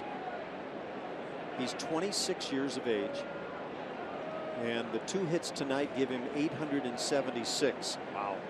He's going to get to 1,000 hits, barring injury, something unforeseen, at a very young age.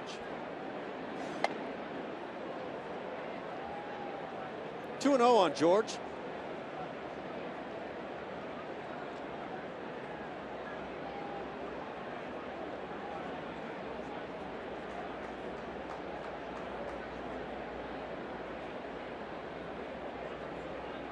Springer hitting .252, has the 7 home runs. Number 7 coming yesterday.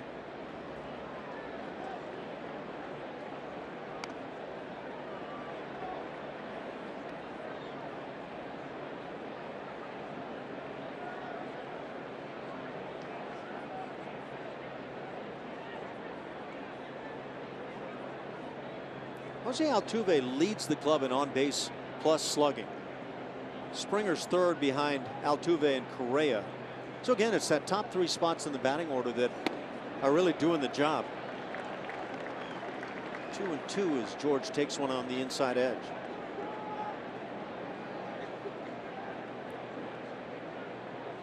No, I agree with you, Ash. A lot of the damage done at the top of the order. Whereas last year the averages weren't great behind the top of the order, but still some home run power being provided occasionally. 3-2 count. Altuve at first base, down 4. It's 5-1 here in the 5th inning. And we've talked about Price being tough to run on. Might the running game come into play? Saw Jake Marisnick try it earlier in this game.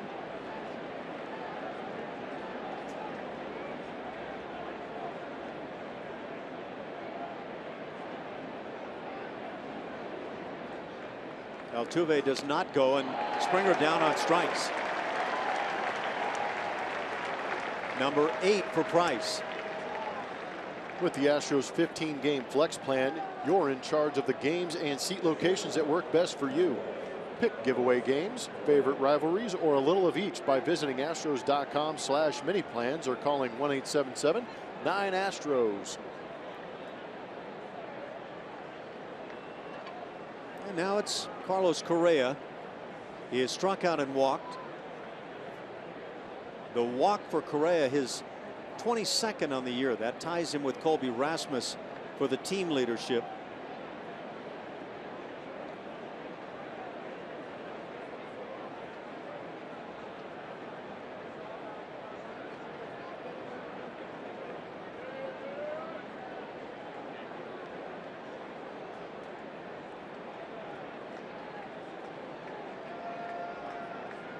.831 on base plus slugging for Carlos.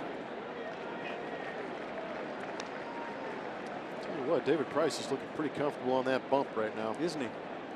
And I felt like all evening when he's missed where he's wanted to, and I have felt like he's put the pressure on the home plate umpire all night long, and in the process on the hitters. And there it is again. Just continues to leave Kerwin Danley, the home plate ump, with that need to make a close call.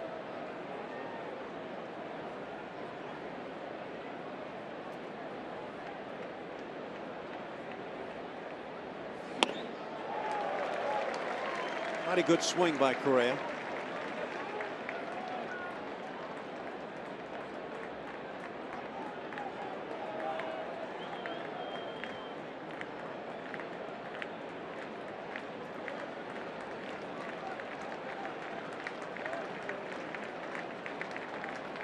One and two the count, one out.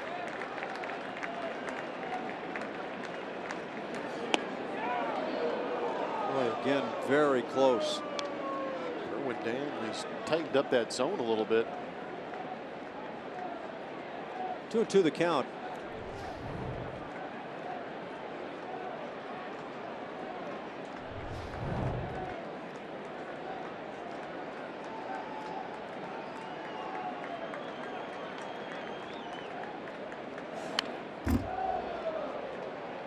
Price comes back in on the hands. Count stays at 2 and 2. Red Sox play fairly straight up defensively on the infield and play for the double play.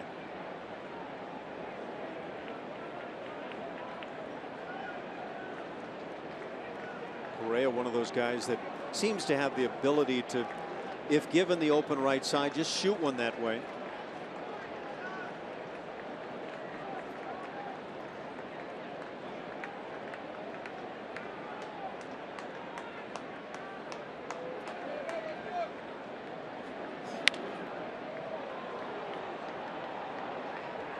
There's a case of Correa getting a pitch down and away and doing the smart thing, trying to flip in that direction. Yeah, just go with it. Take what they give you. Good job of spoiling that too. Don't leave it in the hands of the umpire.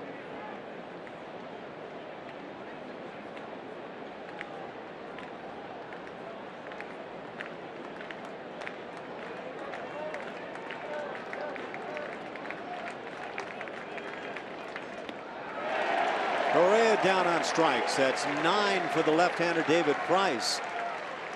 And now 2 outs for Tyler White. Talk about strikeouts. What about Max Scherzer last night? 20 of them. That's amazing.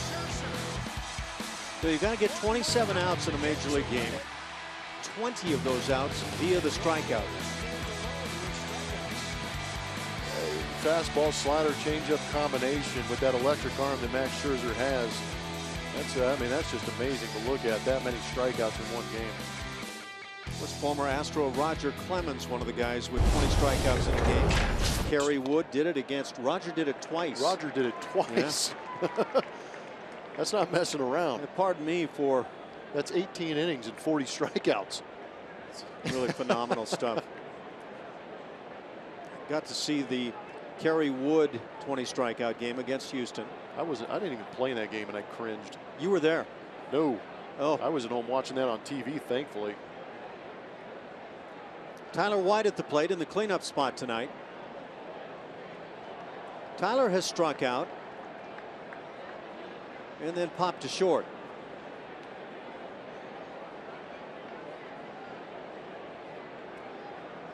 It's a nerve-wracking game, isn't it? When you're hitting about 330. The struggle is real.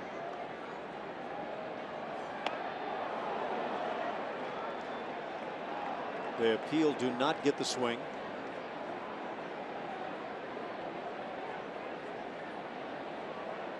Red Sox with 2 in the first, 1 in the second, 2 more in the third.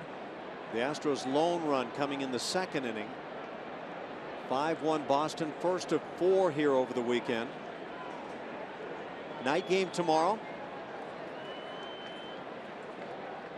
And then day games to follow. 12:05 start Saturday and Sunday. Tomorrow it's Lance McCullers making his season debut, and he goes against the knuckleballer Stephen Wright, who has really been the best starting pitcher for the Red Sox to this point this year. Just 3-3, but a great ERA at 1.52. The Astros have seen him this year. Colin McHugh and Clay Buchholz in the Saturday game. Sunday, Chris Davinsky, and he's been good as a starter. He goes up against righty Sean O'Sullivan.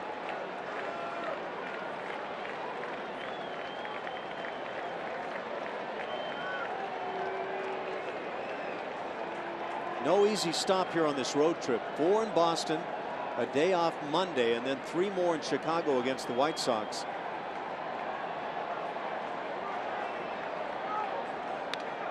Tyler gets a piece.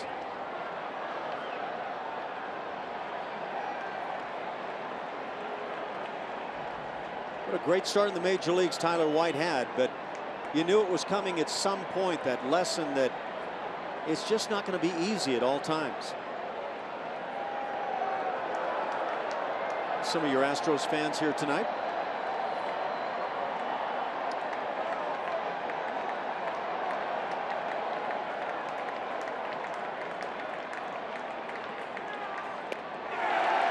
And another strikeout for David Price.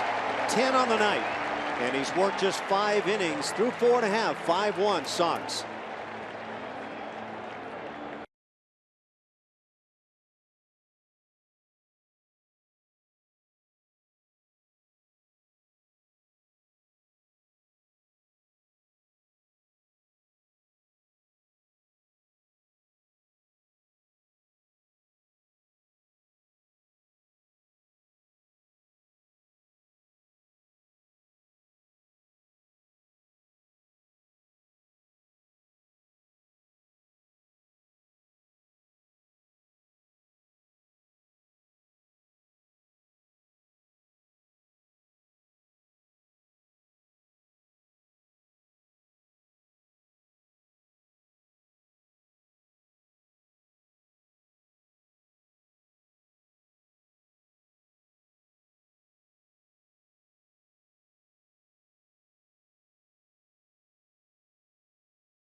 On top of the Astros, 5-1. We go to the bottom of the 5th inning, and in this bottom of the 5th inning, not a bad time to be one of the broadcasters for the Houston Astros on TV. Roger Clemens, the Rocket, comes in and joins us, and it's great to see you, and great to have you on board. Great to see you guys. I enjoy, I'm watching, or I'm TiVoing you when I'm busy chasing the boys around at the University of Texas right now. But I get a chance to, I try and TiVo some of the guys throwing, so if they text me or call me, we can talk and tell them, what to watch. They have so much video. I mean, the video room now in Houston it's like NASA. So that really brings up a question for me. Do you get a lot of that? Do you have the Astros pitchers trying to get a hold of you and find out what's going on? I talk to Dallas mostly and get to visit real quick with the guys in spring training. But if they call and ask or a pointed question, and again, I think like you guys know, I think it's the mental part of the game for them anyway. Just mentally feeling good about what you're doing. I think the key was, and it shows, I think everybody's going to play them tough because they're not going to sneak up on anybody anymore. They're on everybody's radar, and it's such a fantastic team, and Dallas the best pitcher in baseball, so there you go.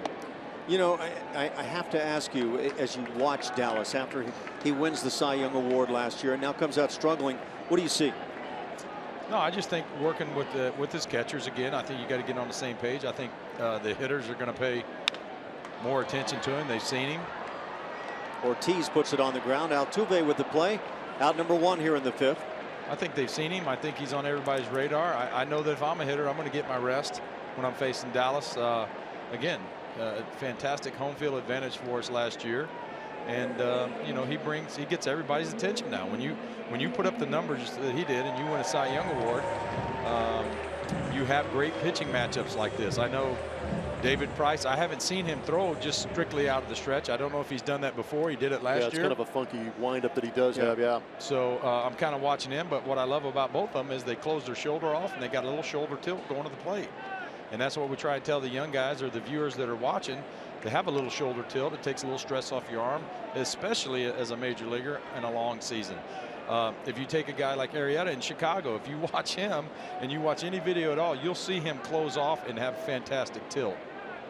You don't have to be like old school Warren Spahn and all those guys, the big guy leg kick and everything, but you got to have a little shoulder tilt, and it takes a lot of stress off your arm. The guys that come out and set 50-50 level and lead that way, they lead with their elbow. So you want that downhill plane of the front shoulder going down towards home plate, bringing that arm over the top. You know exactly. You've seen it. Our mounds now, the second half of my career, my 24 years in the major league, the mounds are supposed to be 11 inches, I think. Yeah. Before that, when I first got in, they were tall. So the drop and drive days, you could still do that, like Seaver and Gubiza and those guys. You could drop and drive and still have an angle going to the plate. Yep. These guys are able to throw and repeat their delivery, even in a game where Dallas has had to work extremely hard into the 5th inning. Roger Clemens chatting with us, and Roger pitched with 3 major league teams as Hanley Ramirez rakes one off the green monster right down the left field side. He'll be held to a single as Jake Marisnick gets it back in quickly. It's a 1-out single. Ramirez, his second hit of the game. He's reached all 3 at bats, with a walk being the other plate appearance rather. So Ramirez aboard. Chris Young will stand in 1 for 2, but mentioned that Rogers pitched for 3 teams. Boston right here, 13 years. The Yankees for 6 and the Astros just 3 years. Do you know which one of those teams you had your best ERA for? I do not. That would be the Houston Astros. Oh, I love that. Well, I had to, because Osmus was hitting. I love it. That boy. That's painful. That's great. I tried to get Phil Garner to hit me 8th, guys. I did. I bet you did. And that's terrible. I think at one point I was hitting 228 and Brad was hitting 224. And I wanted him to butt. And he got word of it. He ran out of the trainer's room and said, if I'm batting 9th tomorrow, I'm retiring on the spot. Oh my gosh. No, I love Brad being back there. That is just awful. Ground ball hit to Altuve. He'll go to the bag himself and get the double play. There you go. And that'll do it. Roger, you ready to, or willing to stay another half? You bet, guys. Okay, we'll bring Roger Clemens back, and hope you stay along with us. Dallas Keuchel gets through the 5th. Still 5-1 Boston.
we go to the 6th inning. We've got Roger Clemens sitting in with us, and let's take a look back at what Roger did when he was a young Red Sox.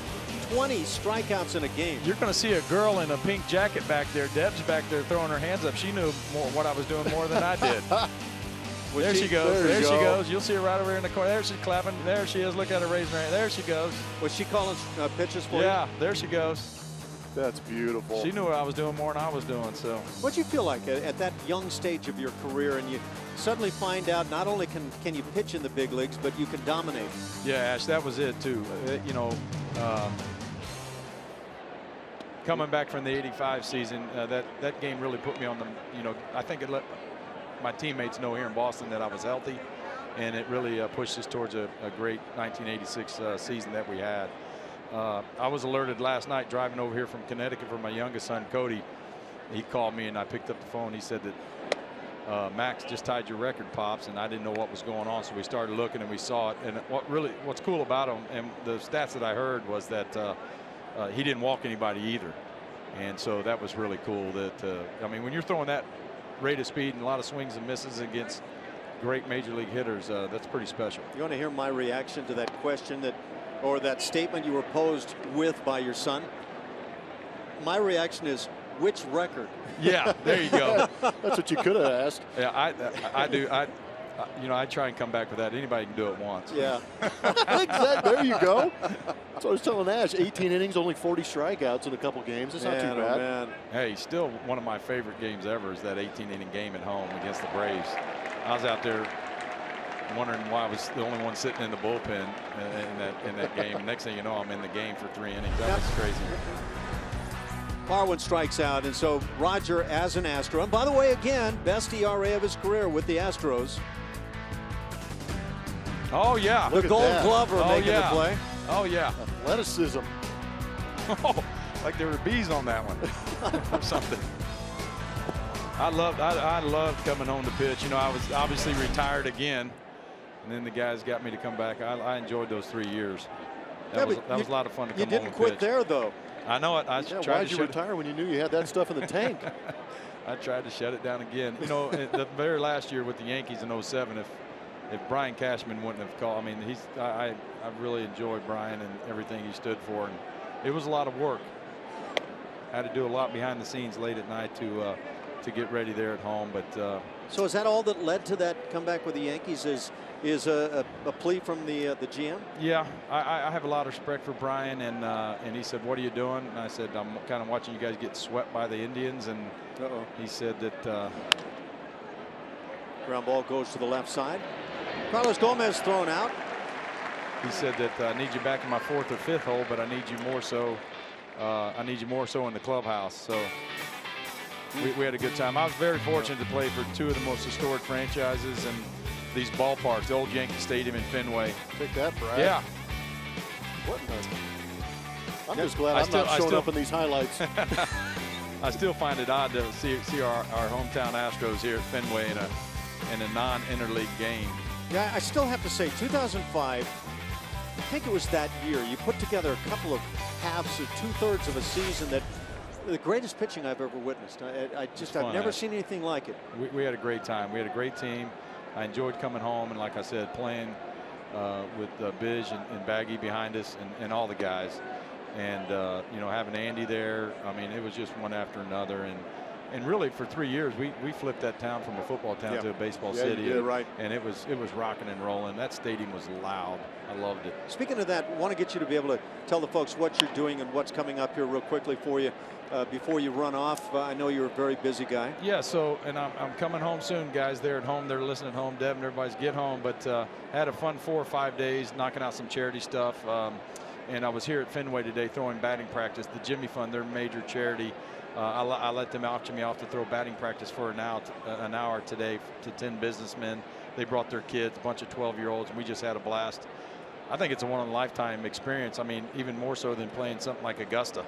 I mean, they were out here taking BP earlier. It's a perfect day, and I tip my hat to the Red Sox and the Jimmy Fund for doing it, and the participants, because they put the money up to help out the Jimmy Fund, who do a great job here in Houston. And you're not in Boston. And you're not done there either. You're going back home to do a little charity work with JJ. Huh? I'm going to hustle back home tomorrow, and then I'll be at Minute Maid on Saturday for JJ's softball game. So we're going to have a lot of fun there. Watch those guys hit some softballs up on the railroad track. Yeah, probably. they're going to be crushing. Yeah. Tell the folks how to get out and watch that. Well, I think it starts at 6 o'clock. I think tickets are available. JJ and all of them have done a great job. I'm actually supposed to kind of manage, but I think I'm going to get one at bat, and we'll see how it goes. I've thrown batting practice to JJ a couple times, and he can hit it a long way. I throw that room service in there to him, and he hits it a long way. He's a big man. If he connects, it's got to go. Yeah, he's a big boy. Now, have you tried, because you're a pretty sturdy fellow yourself, have you tried to take him on one-on-one to see if you can keep him out of the backfield? Gosh, I like my rotator cuff and my kneecaps. Exactly. I'm going to pass on that one. Valbuena skies one to right field. This is going to do it for the Astros. A 1-2-3 inning. We thank Roger Clemens. Roger, thanks so much for joining Thanks, in. guys. Thanks. You I bet. appreciate it. You know that. See everybody at home soon. We'll be back. See y'all. 5-1 Red Sox.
Pitching performance is going to be brought to you by Kubota, and one of the perks of the job is having some legends step into the booth every once in a while and have a chat with them.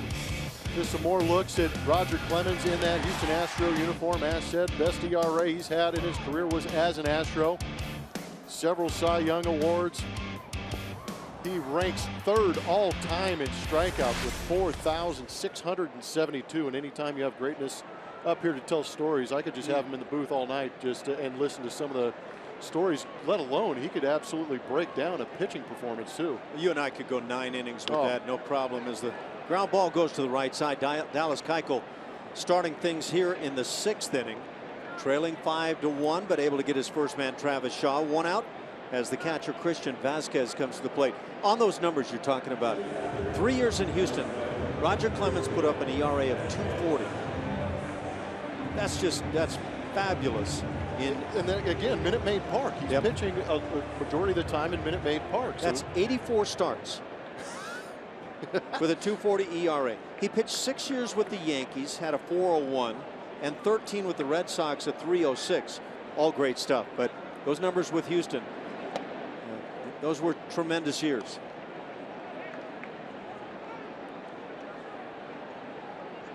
Vasquez has walked and struck out. Dallas Keuchel is starting to settle into a rhythm, and as I say that, hot shot down the right side. Springer will hold this to a single. It comes with one out and brings up the 9-hitter. Tonight's Quicken Loans Rocket Arms. That's a good term with Roger Clemens having been in the booth. Max Scherzer and Chris Sale. Does it get tougher than that? No, we're not sure how the rotations match up when we get to Chicago, but that could be a tough matchup for this Astros lineup. But Max Scherzer last night, 20 punch outs, no walks. Wow. You know, talking about all those strikeouts in Major League history, do you realize the top 3 guys all at one time wore an Astro uniform? Roger Clemens, of course, Nolan Ryan's at the top of the heap. Yep, who's in the middle? Man, I thought I would have said Roger was second, but is it Bert Blyleven? Randy Johnson. How about that? That's right. Chris Sale, who we just saw there, slated to pitch game 3 in Chicago. And so, yeah, I mean, this is a tough series, obviously, right here, and that one in Chicago coming up is going to be a lot of big-time pitching to go up against. Yeah, it is. The all-laundry road trip between these two Sox teams. Ooh, yeah. It is.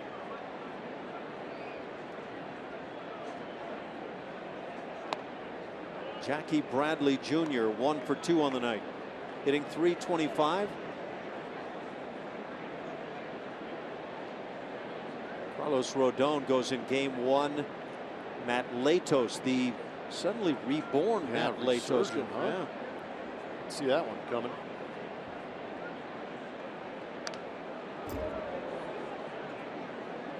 Earl Patterson, our fine producer, digging and finding the names real quickly. Yeah, I'm with you, Blummer. Having Roger Clemens in here, that's pretty special. A lot of fun. It's great stuff.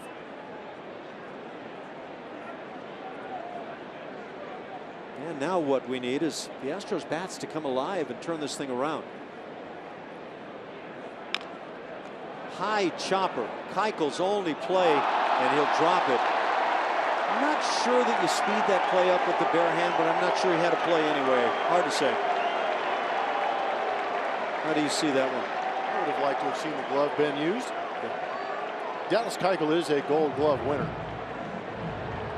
But again, when you're on the field and that ball is hit high in the air like that, he probably felt the only chance he had was to barehand it because, like you said, he probably felt that would have been quicker.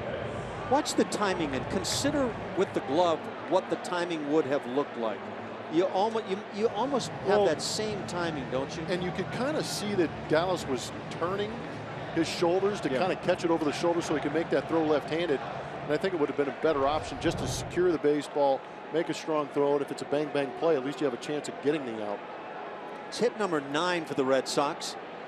They've out-hit the Astros 9-6.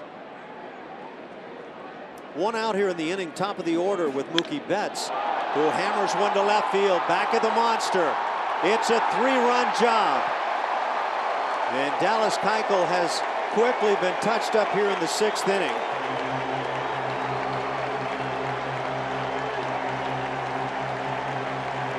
Mookie Betts takes this thing from a 5-1 game to an 8-1 game with one big swing of the bat. That's number 6 on the year for Betts.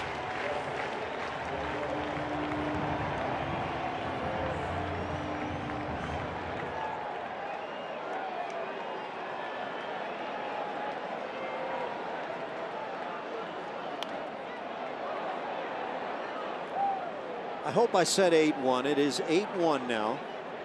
Dustin Pedroia at the plate. 1 for 2 with a walk.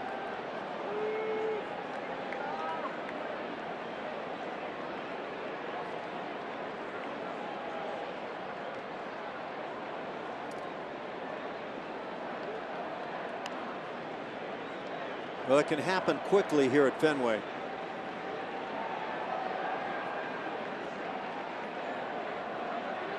Dallas is over the 100 pitch mark now at 103.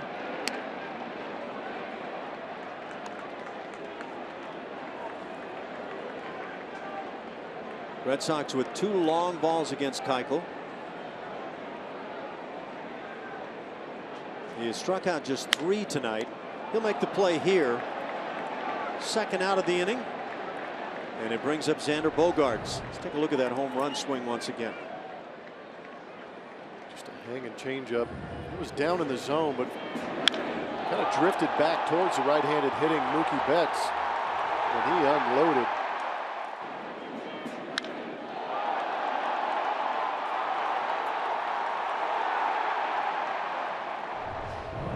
Dallas's ERA presently above the 5.5 mark.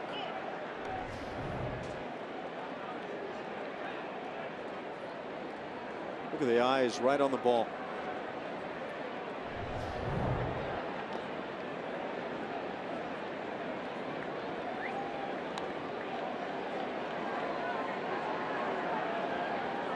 Good looking Red Sox club right now.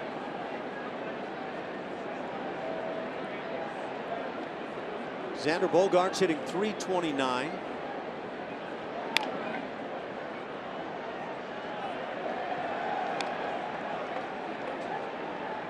Get the sense that for John Farrell, he's looking at a long-term fantastic shortstop in Bogaerts. One of those good young shortstops too that we keep talking about. We saw Lindor and Correa in that last series at home in Minute Maid, but I agree, Xander is a good ball player. You know, we saw another one when Seattle was in. Yeah, Ketel Marte. Yeah, I'm with you on that. He proved himself in that series. 2 times we've seen him this year, he's been real good.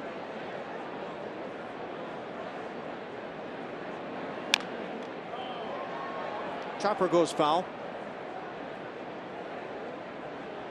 Pitch count for Dallas Keuchel at 111 pitches. Yeah, I imagine he's getting through this 6th inning, hopefully, and he's going to be done for the night and then put it in the hands of the bullpen.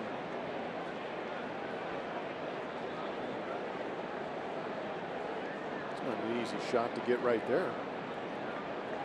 Hang out in the monster. Look at the board right now, and right between the ball and the strike numbers might be where the camera's coming from.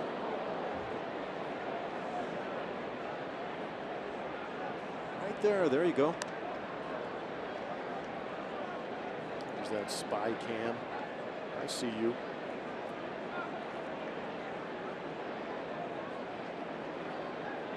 Pretty cool. Yeah.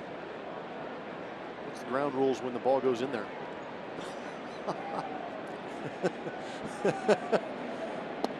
Sorry, just, you know, it's a spy cam double. Manny Ramirez might be working that thing.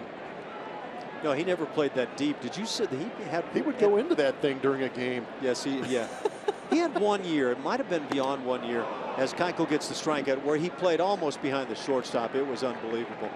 So the Red Sox add 3 and now lead it 8-1.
Houston Astros baseball on Root Sports is presented by Southwest Airlines. Transparency, low fares, nothing to hide.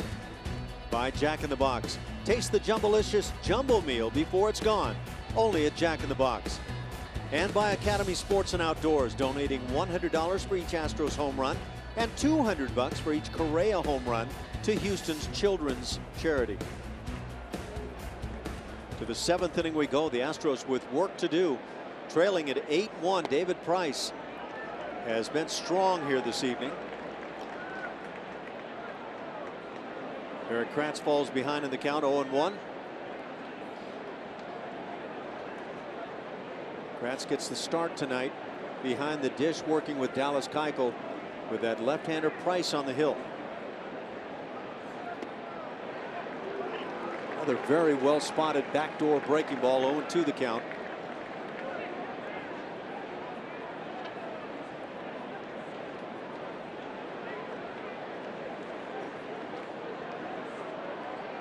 Tomorrow's game, 6:10 start. Lance McCullers and Stephen Wright.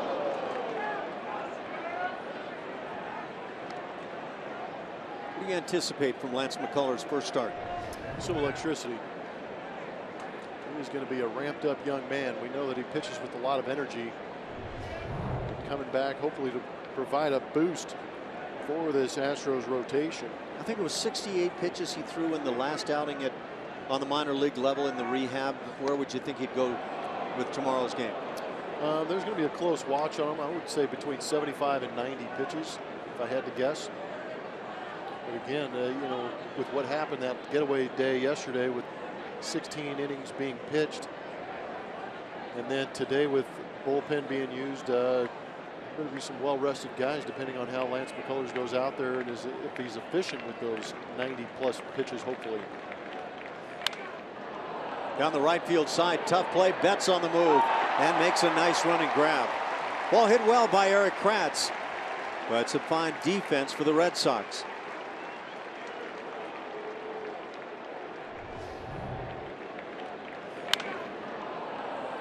Tough part about playing the corner positions is that ball will tail away from you.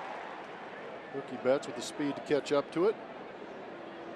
You know, kind of unique about Fenway Park down there is once you get to the foul pole, if you're approaching the wall, the railing in most ballparks, it's fair territory all the way.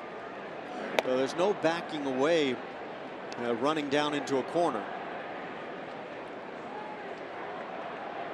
Jake Marisnick, 0 for 2 on his night. Does have the lone Houston RBI of the evening. I think that's probably the best approach for Jake right now. Just go get some good swings.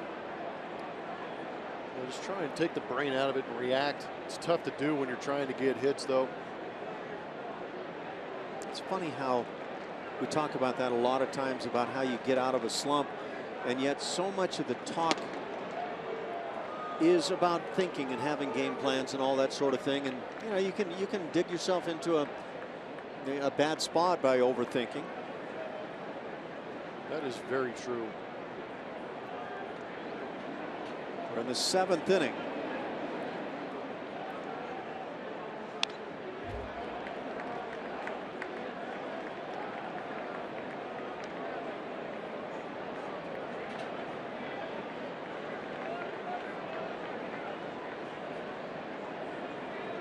You know what I see on Twitter, and I made a big mistake about Roger Clemens. He pitched for the Toronto Blue Jays as well.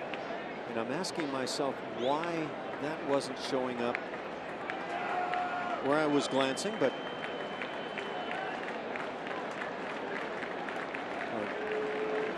I want to thank folks on Twitter for keeping us honest.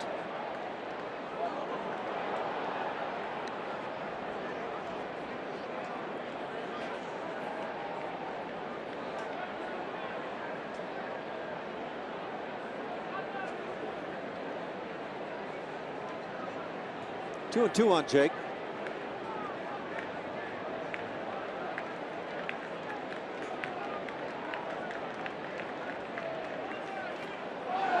That goes through. It's a strikeout, and they record the out. 2-3. Second out of the inning. Back to the top with Jose Altuve. Jack in the Box takes us inside the box score since May 2015. That home road split, we mentioned it earlier in the broadcast, that they scuffle on the road, and you normally want to see that number a little bit bigger than this number, just not going that way on the road. That would be the ERA and the runs scored per game. The Astros just not getting it done on the road, although they are very good at home in Minute Maid Park.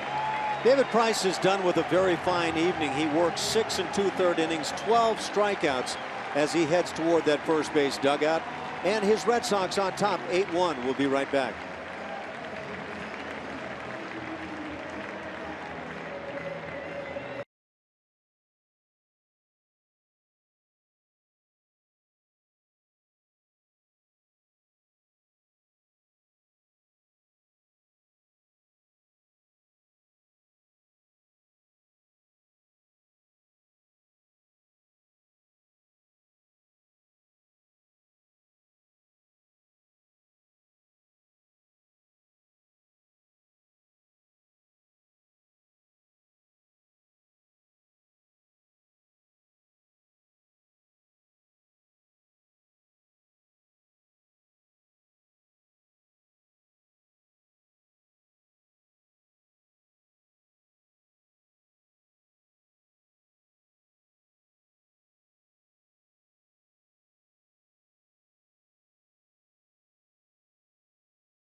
Telecast is presented by authority of Houston Astros, LLC, and may not be reproduced or retransmitted in any form.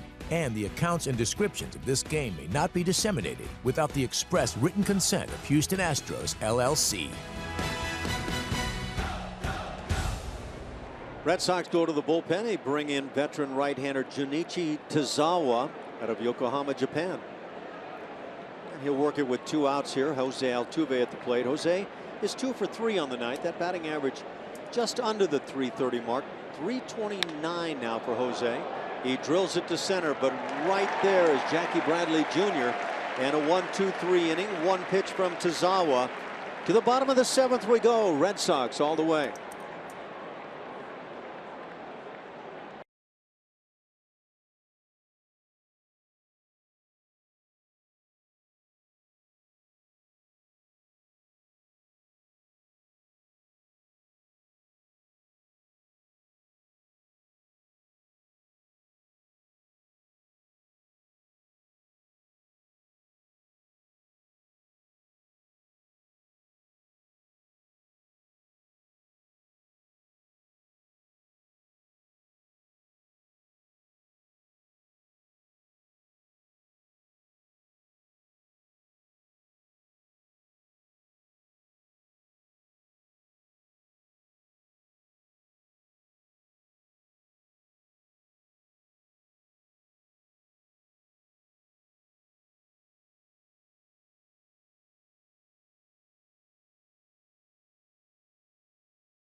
Game summary is presented by the DeMontron Auto Group.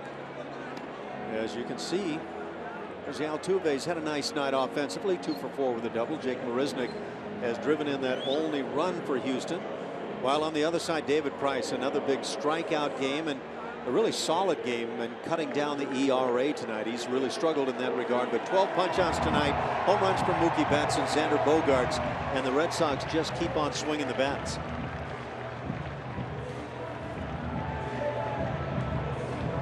Josh Fields comes on, pitcher number 2 for Houston tonight. Making his 15th appearance. ERA over 7. Hasn't been the best of times for Josh Fields. Last time he was out there was Tuesday. In 1 inning, gave up 2 earnings.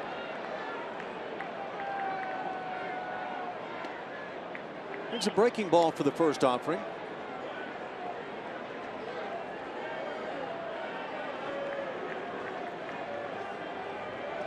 Tough night for Dallas Keuchel.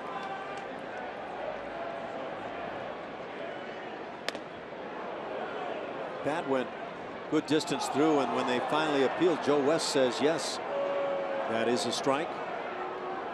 0-2 the count on Big Papi. Ortiz on the night is 1 for 3.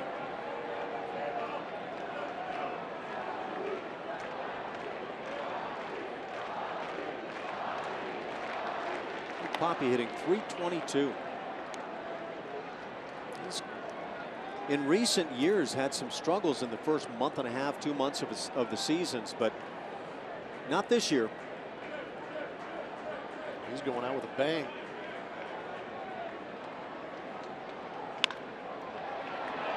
Glove by Marwin, nice play, and on to Fields for the out, and the first out of the 7th. And Big Papi says, why on me?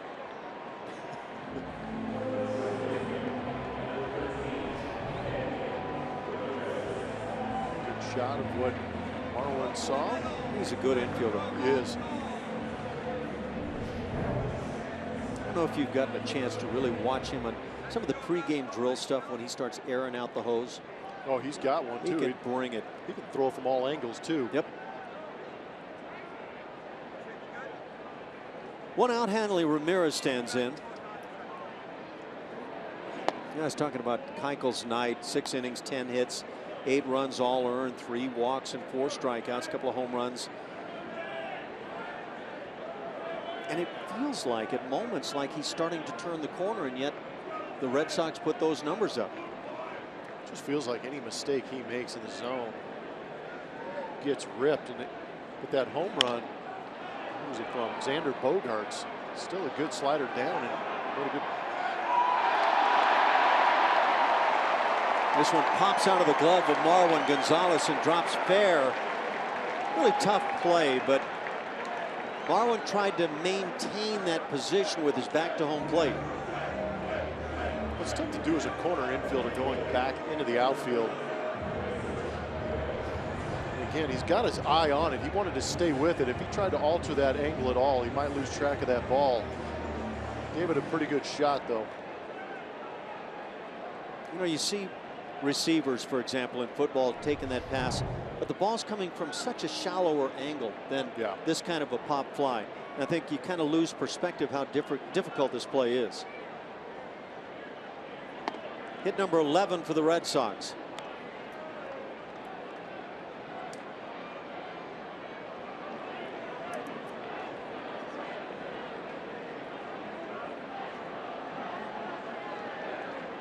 So the 2 starters tonight go quite deep in terms of pitch counts. Price 113, Keuchel 114. And the strike percentage is very similar. Price with a very small edge, 72 strikes to 70 for Dallas Keuchel, but it looked like Price was just painting just off edges all night long. Good fastball blown by at 97. So that gets Chris Young, 2nd out, and brings up Travis Shaw. Watch every out-of-market game live in HD on over 400 supported devices with MLB.TV Premium, which includes a free subscription to At Bat Premium. Blackout and other restrictions apply. Visit MLB.TV for details.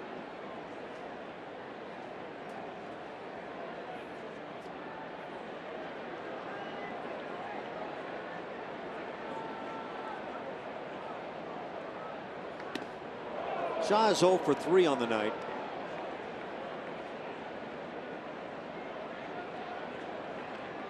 Really become a big part of this offense for the Red Sox.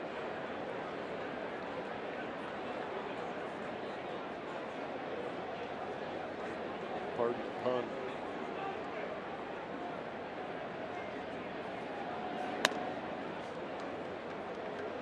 Jeff Blum on the analysis.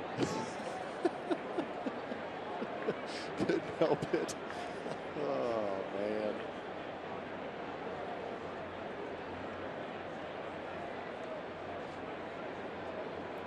Big guy, too.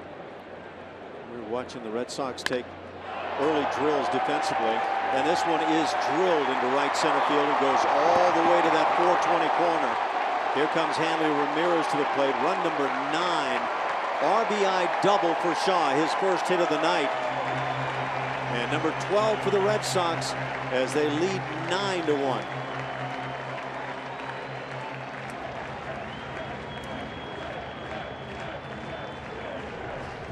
The Red Sox team is 1 run away from having another double-digit production night out of their offense. It's insane what they're doing. It really is, because you and I both know how hard it is for a ball club to be this hot for this long.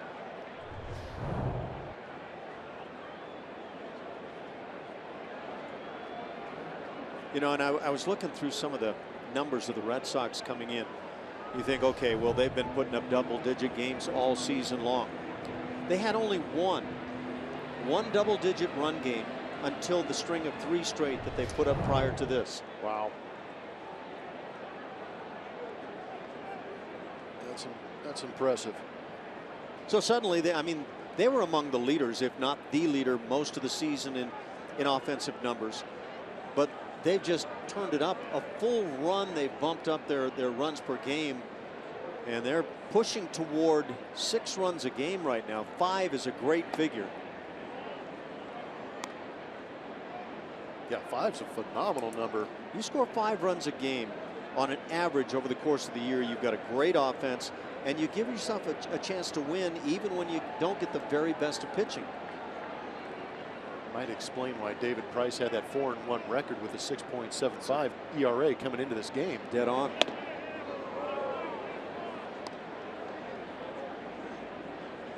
Make no mistake about Josh Fields. He's got the arm to be very successful.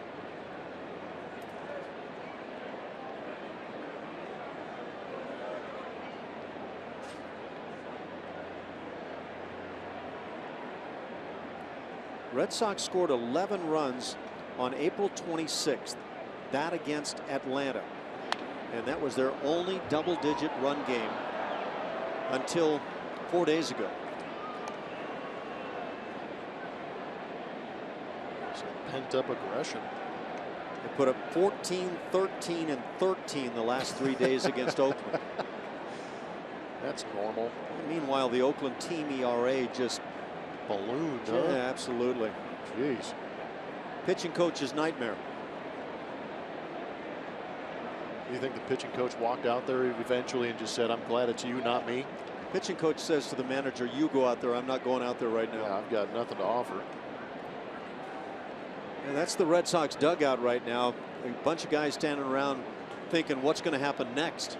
It's got to be a fight at the bat rack in that dugout. You've been on teams, the bats, guys joke around about the bats making noise and they're all by themselves. Half swing going through. The strikeout on Vasquez, and that'll do it for the Red Sox. They add another, lead it 9-1 through 7.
Astros won. We move to the top of the 8th at Fenway Park. The Coca-Cola Value Nights package scores you a ticket, hot dog, soda, and popcorn, all for just $18. To get this great ballpark bargain, visit astros.com/Coke Value or call 1-877-9-ASTROS. Thank you so much, Julia. You staying warm down there tonight? I was good until probably an inning or so ago. Dropped a little bit. I'm hanging in there though. Just keep your eyes on home plate, that's for sure. Right. George Springer leads off here in the 8th inning. It's time to just let it fly, and George takes a big hack.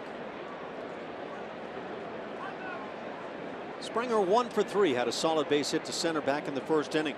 Came right on the heels of Jose Altuve's leadoff hit, but then it all hit the skids. Strikeouts of Correa, White, and Gonzalez.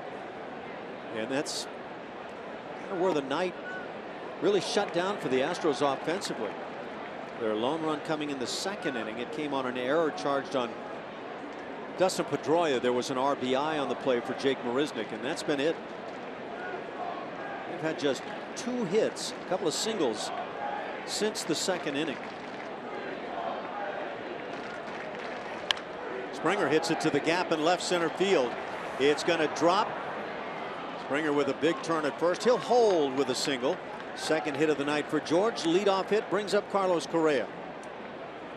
Our delivery of the game is delivered to you by Jimmy Johns. Carlos Correa played great defense at home at Minute Maid Park and made a great play right here. Got his feet in great position to make that play. Good job getting around the baseball with a strong throw. Talented young man continues to make plays behind his pitching staff. Had some changes defensively for the Red Sox. Third baseman Travis Shaw shows up at first base now as Hanley Ramirez is done. Josh Rutledge playing at second base. I'm not too sure George expected a pickoff right there, down by 8 runs. Actually, it's Rutledge at third, and Holt moves into second base. So Pedroia and Ramirez come out.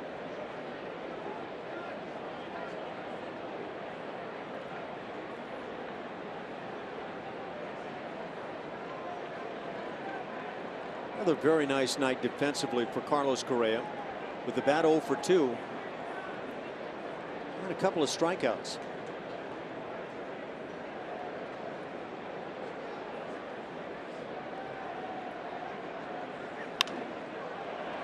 Fastball ties him up, popped up on the right side. It's Holt at second base. Brock Holt out of the University, or Rice University rather. First down of the inning. Tyler White comes to the plate.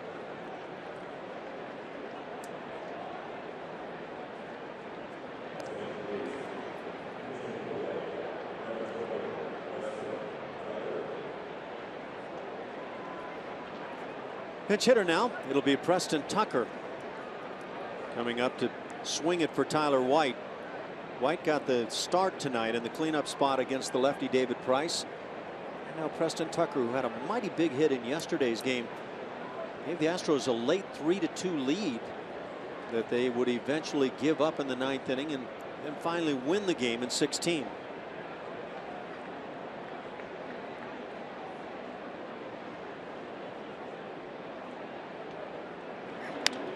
Right on the hands. Shallow center field. And the catch made for out number 2.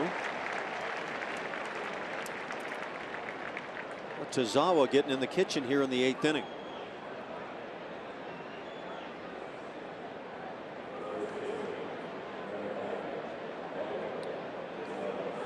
Marwin Gonzalez comes to the plate. Marwin in the 5 spot tonight, 1 for 3. Earned that 5 spot after the game-winning home run in the 16th in last night's game.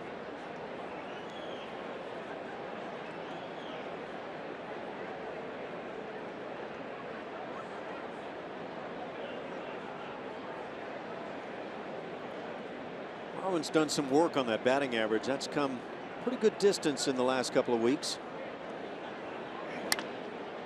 Right off the end of the bat, hit to second. Holt with the play. And that'll do it for Houston in the 8th inning. They get a hit and strand him. 9-1 Red Sox.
Park. Bottom 8-9-1 Red Sox.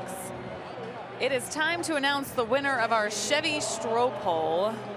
We showed you some pretty great meltdown video earlier in the broadcast. Here it is. Let's see who wins the Stroh poll. Oh my gosh, I can't handle it. Who is the winner?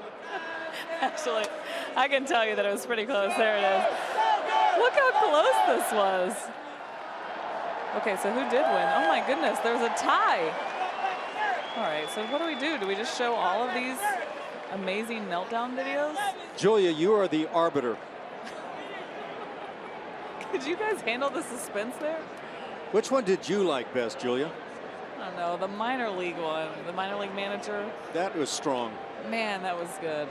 Because it just keeps going. It's classic. This is the gift that keeps on giving, that's for sure. Jackie Bradley Jr., the 9-hitter, comes to the plate, and it's a towering pop into shallow right field. Springer comes on. Out number 1. For Jeff Blum, it'll be Lou Piniella. This is Lou Piniella managing me as a player. That's what it was. Can you believe I got this guy Blum on my team? This is just full freak out session right here from George. I love that one. Looked like there were a couple of concerned umpires there. Hey, I think Nettles was in there ragging on him.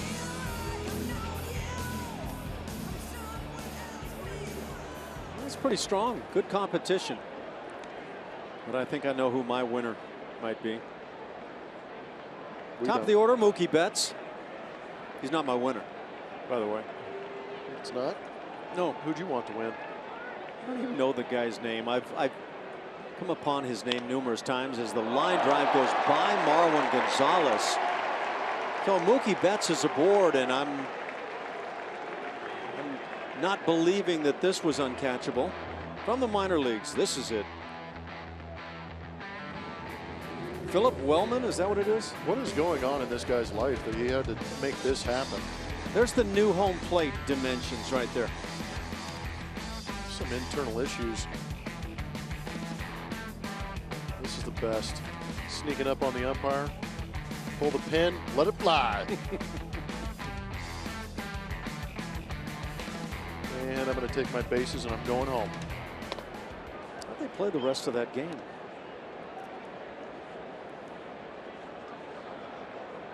Or was there any more game needed after that? It was pretty much the entire game right there. First error charged to the Astros tonight. Marwin picks it up. Kind of odd to see Marwin miss a line drive like that. He's human. It happens.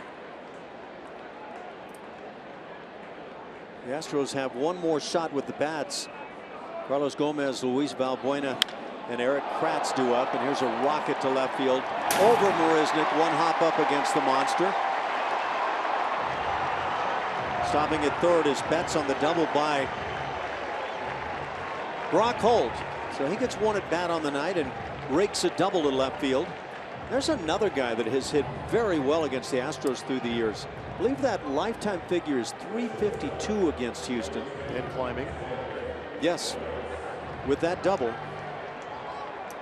Yeah, he has just absolutely annihilated Astros pitching.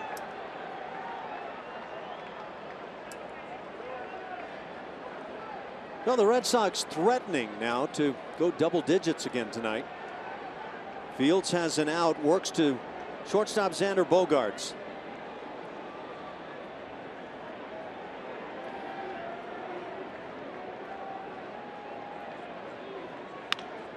Who lines one to right. That picks up one run. Stopping at third base is Holt. And they are at double digits once again. 10 runs, 4 consecutive games for the offense of the Boston Red Sox. Man, really remarkable stuff.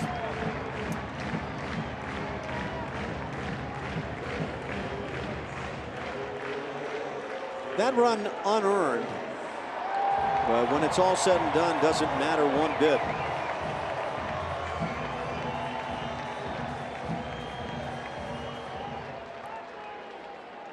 Second hit of the night for Bogaerts.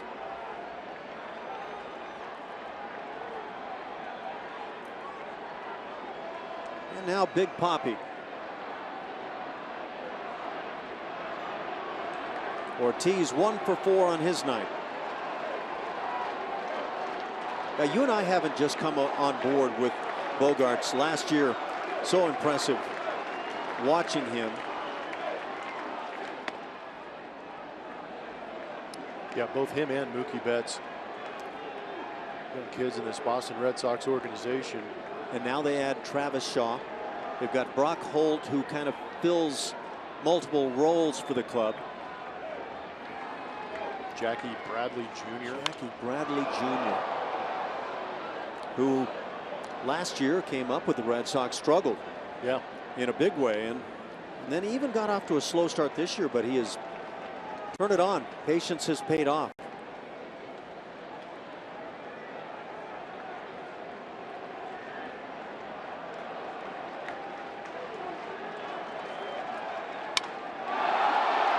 Hit down the right field side. Springer on the move. He'll get there and make the catch. Tagging at third and scoring is Holt.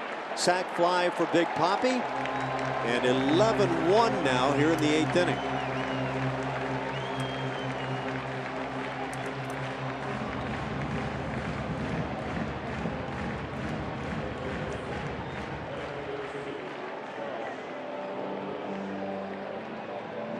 Joe Musgrove, young right-handed pitcher for the Houston Astros. Wanted to say thank you to all my supporters, friends, and family back in Corpus. I'll always remember the time spent there because he has been promoted to AAA. He'll be headed to Fresno.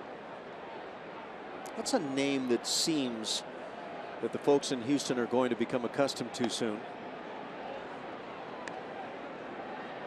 Doesn't walk anybody and just goes right after hitters.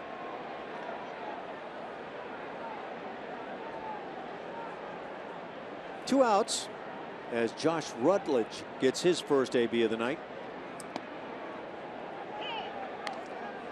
This is the Hanley Ramirez spot in the order. 14 Boston hits to go with those 11 runs.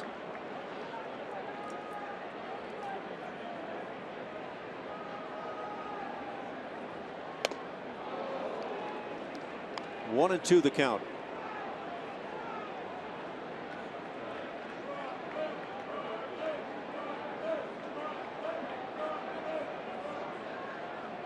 '94 to '97, generally the fastball for Josh Fields.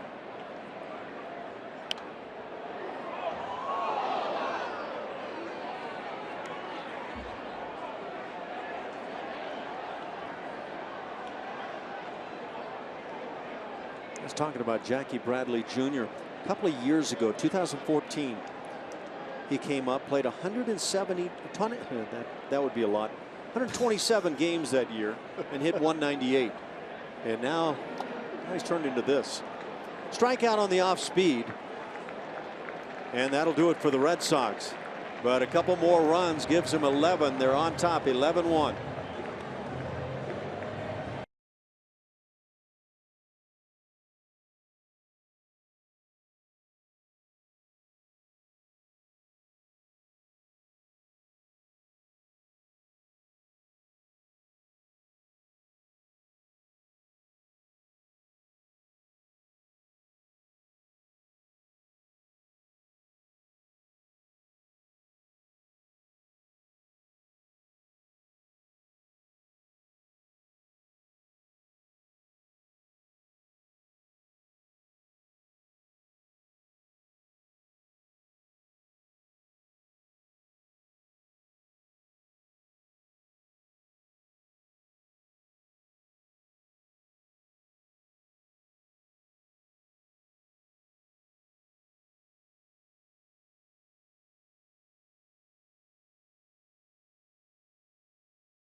Houston Astros baseball on Root Sports is presented by Southwest Airlines.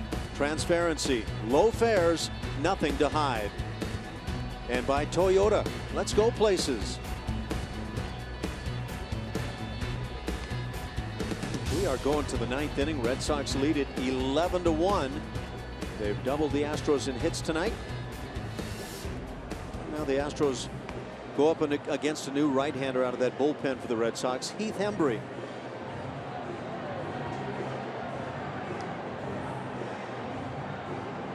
Just making his 7th appearance. He will come at you with a fastball around 92 to 94 miles an hour. He has a good hard slider. Also has a curveball and a changeup.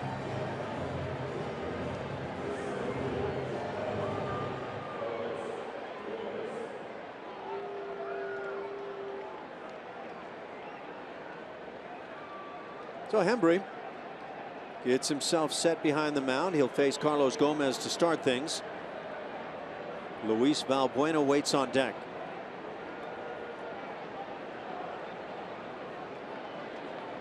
We've all been hearing about the Red Sox in recent days, and they are for real.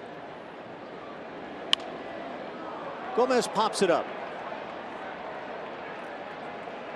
Bogart's the shortstop with the catch, and out number 1 here in the 9th inning.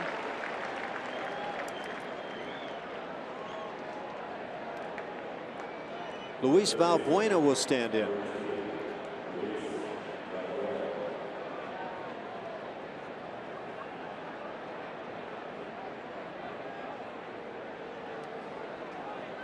Valbuena on the night had a bunt single back in the 2nd inning and scored the only run of the night for Houston. Since then 0 for 2, so 1 for 3 on his night. Yeah, she raked here. Don't give me that. I'm looking at the numbers right here. Well, numbers lie sometimes, you know that? This is a good yard to hit in. 317? Yeah, how many at bats? 60. 60, really? Yeah. You know what? I do know that I hit the first of my 3 grand slams here. There you go. You got 2 bombs, 10 RBIs here. Not bad. This is a good place to hit. It is. One of my few triples was here. Out in that corner in right center? Yep. It had to roll for days. This gets by the catcher and messes up the night of Kerwin Danley.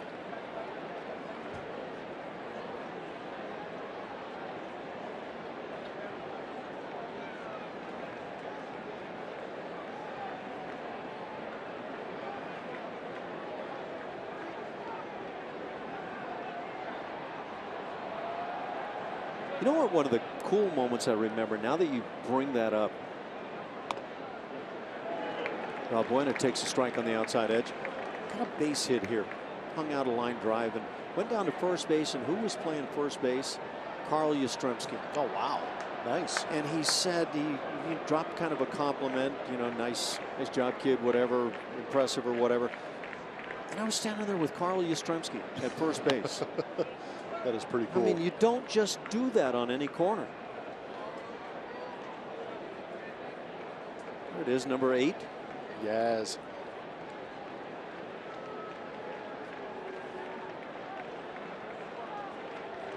You remember moments like that where you ran into somebody that was big to you?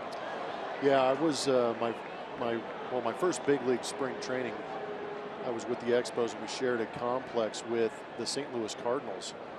And it was the year after Big Mac and Sammy Sosa went on that home run tear. I think he ended up with 70. Which was 98? Was that the 98 season? Yeah. So I went, we were playing an spring training game, sorry. Line drive is gloved at first base. So Shaw makes the play after moving from 3rd to 1st late in the ball game. That's 2 down here in the 9th inning. But being a Southern California kid, heard plenty about Mark McGwire, then obviously his prowess in the major leagues. And I got a base hit in a spring training game, ran down to first base, made a good hard turn, came back, and I had number 83 on my back, no name, just the number. And Mark McGwire proceeded to tap me on the hip and said, "Hey, way to swing it, Blummer." And oh, really? Called me by my borderline nickname, and I was blown away. I was just like, The only thing I could say was, thank you, Mark. You know, instead of Big Mac or something like that, I was just really proper about it and said, thank you very much, Mark. But Wow. that was cool. one of those things. First game I played playing against the Tigers, and Al Kaline was coming to the plate, and Frank Howard, and there were some names. Big names, yeah. And that's I want huge. to tell you that it didn't seem fair that I was attempting to put down fingers to get these guys out. Yeah, that's crazy to. I think as a ball player and a rookie to be on the same field with some of those guys with that legendary status, it's a real humbling moment to know that you are occupying the same field as they are. You know, there are some guys, and I'd say they're few and far between. Carlos Correa might be certainly one of them in my mind, who come here unafraid of those big names. But that was not me. It was intimidating. No, I understood. Yeah, I'm with you on that. I think it's a fact that you understood the history of the game and you understood what those guys had done in their career, and appreciating the fact that you are on the same field with those guys. It's a certain level of achievement. There's one right there. Yeah, big time. Imagine standing next to David Ortiz at some point. And a great guy, Big Papi, great guy.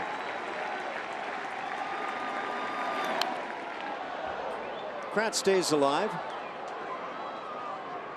A 1-2 count on Kratz.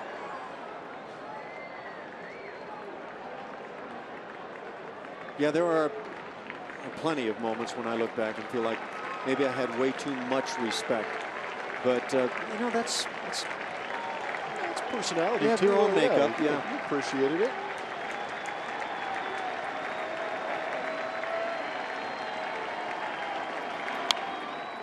Popped up. Is there room on the right side? There appears to be. Shaw will make the catch. That'll do it as the Red Sox come in the first of 4 and lay it on the Astros and Dallas Keuchel. 11-1 the final tonight as Boston picks it up. And playing to win is going to be brought to you by the Toyota Tundra. And it is this Boston Red Sox offense. 4 straight games of double-digit runs scored. Swinging the bats, creating a lot of opportunities with base runners. And if you make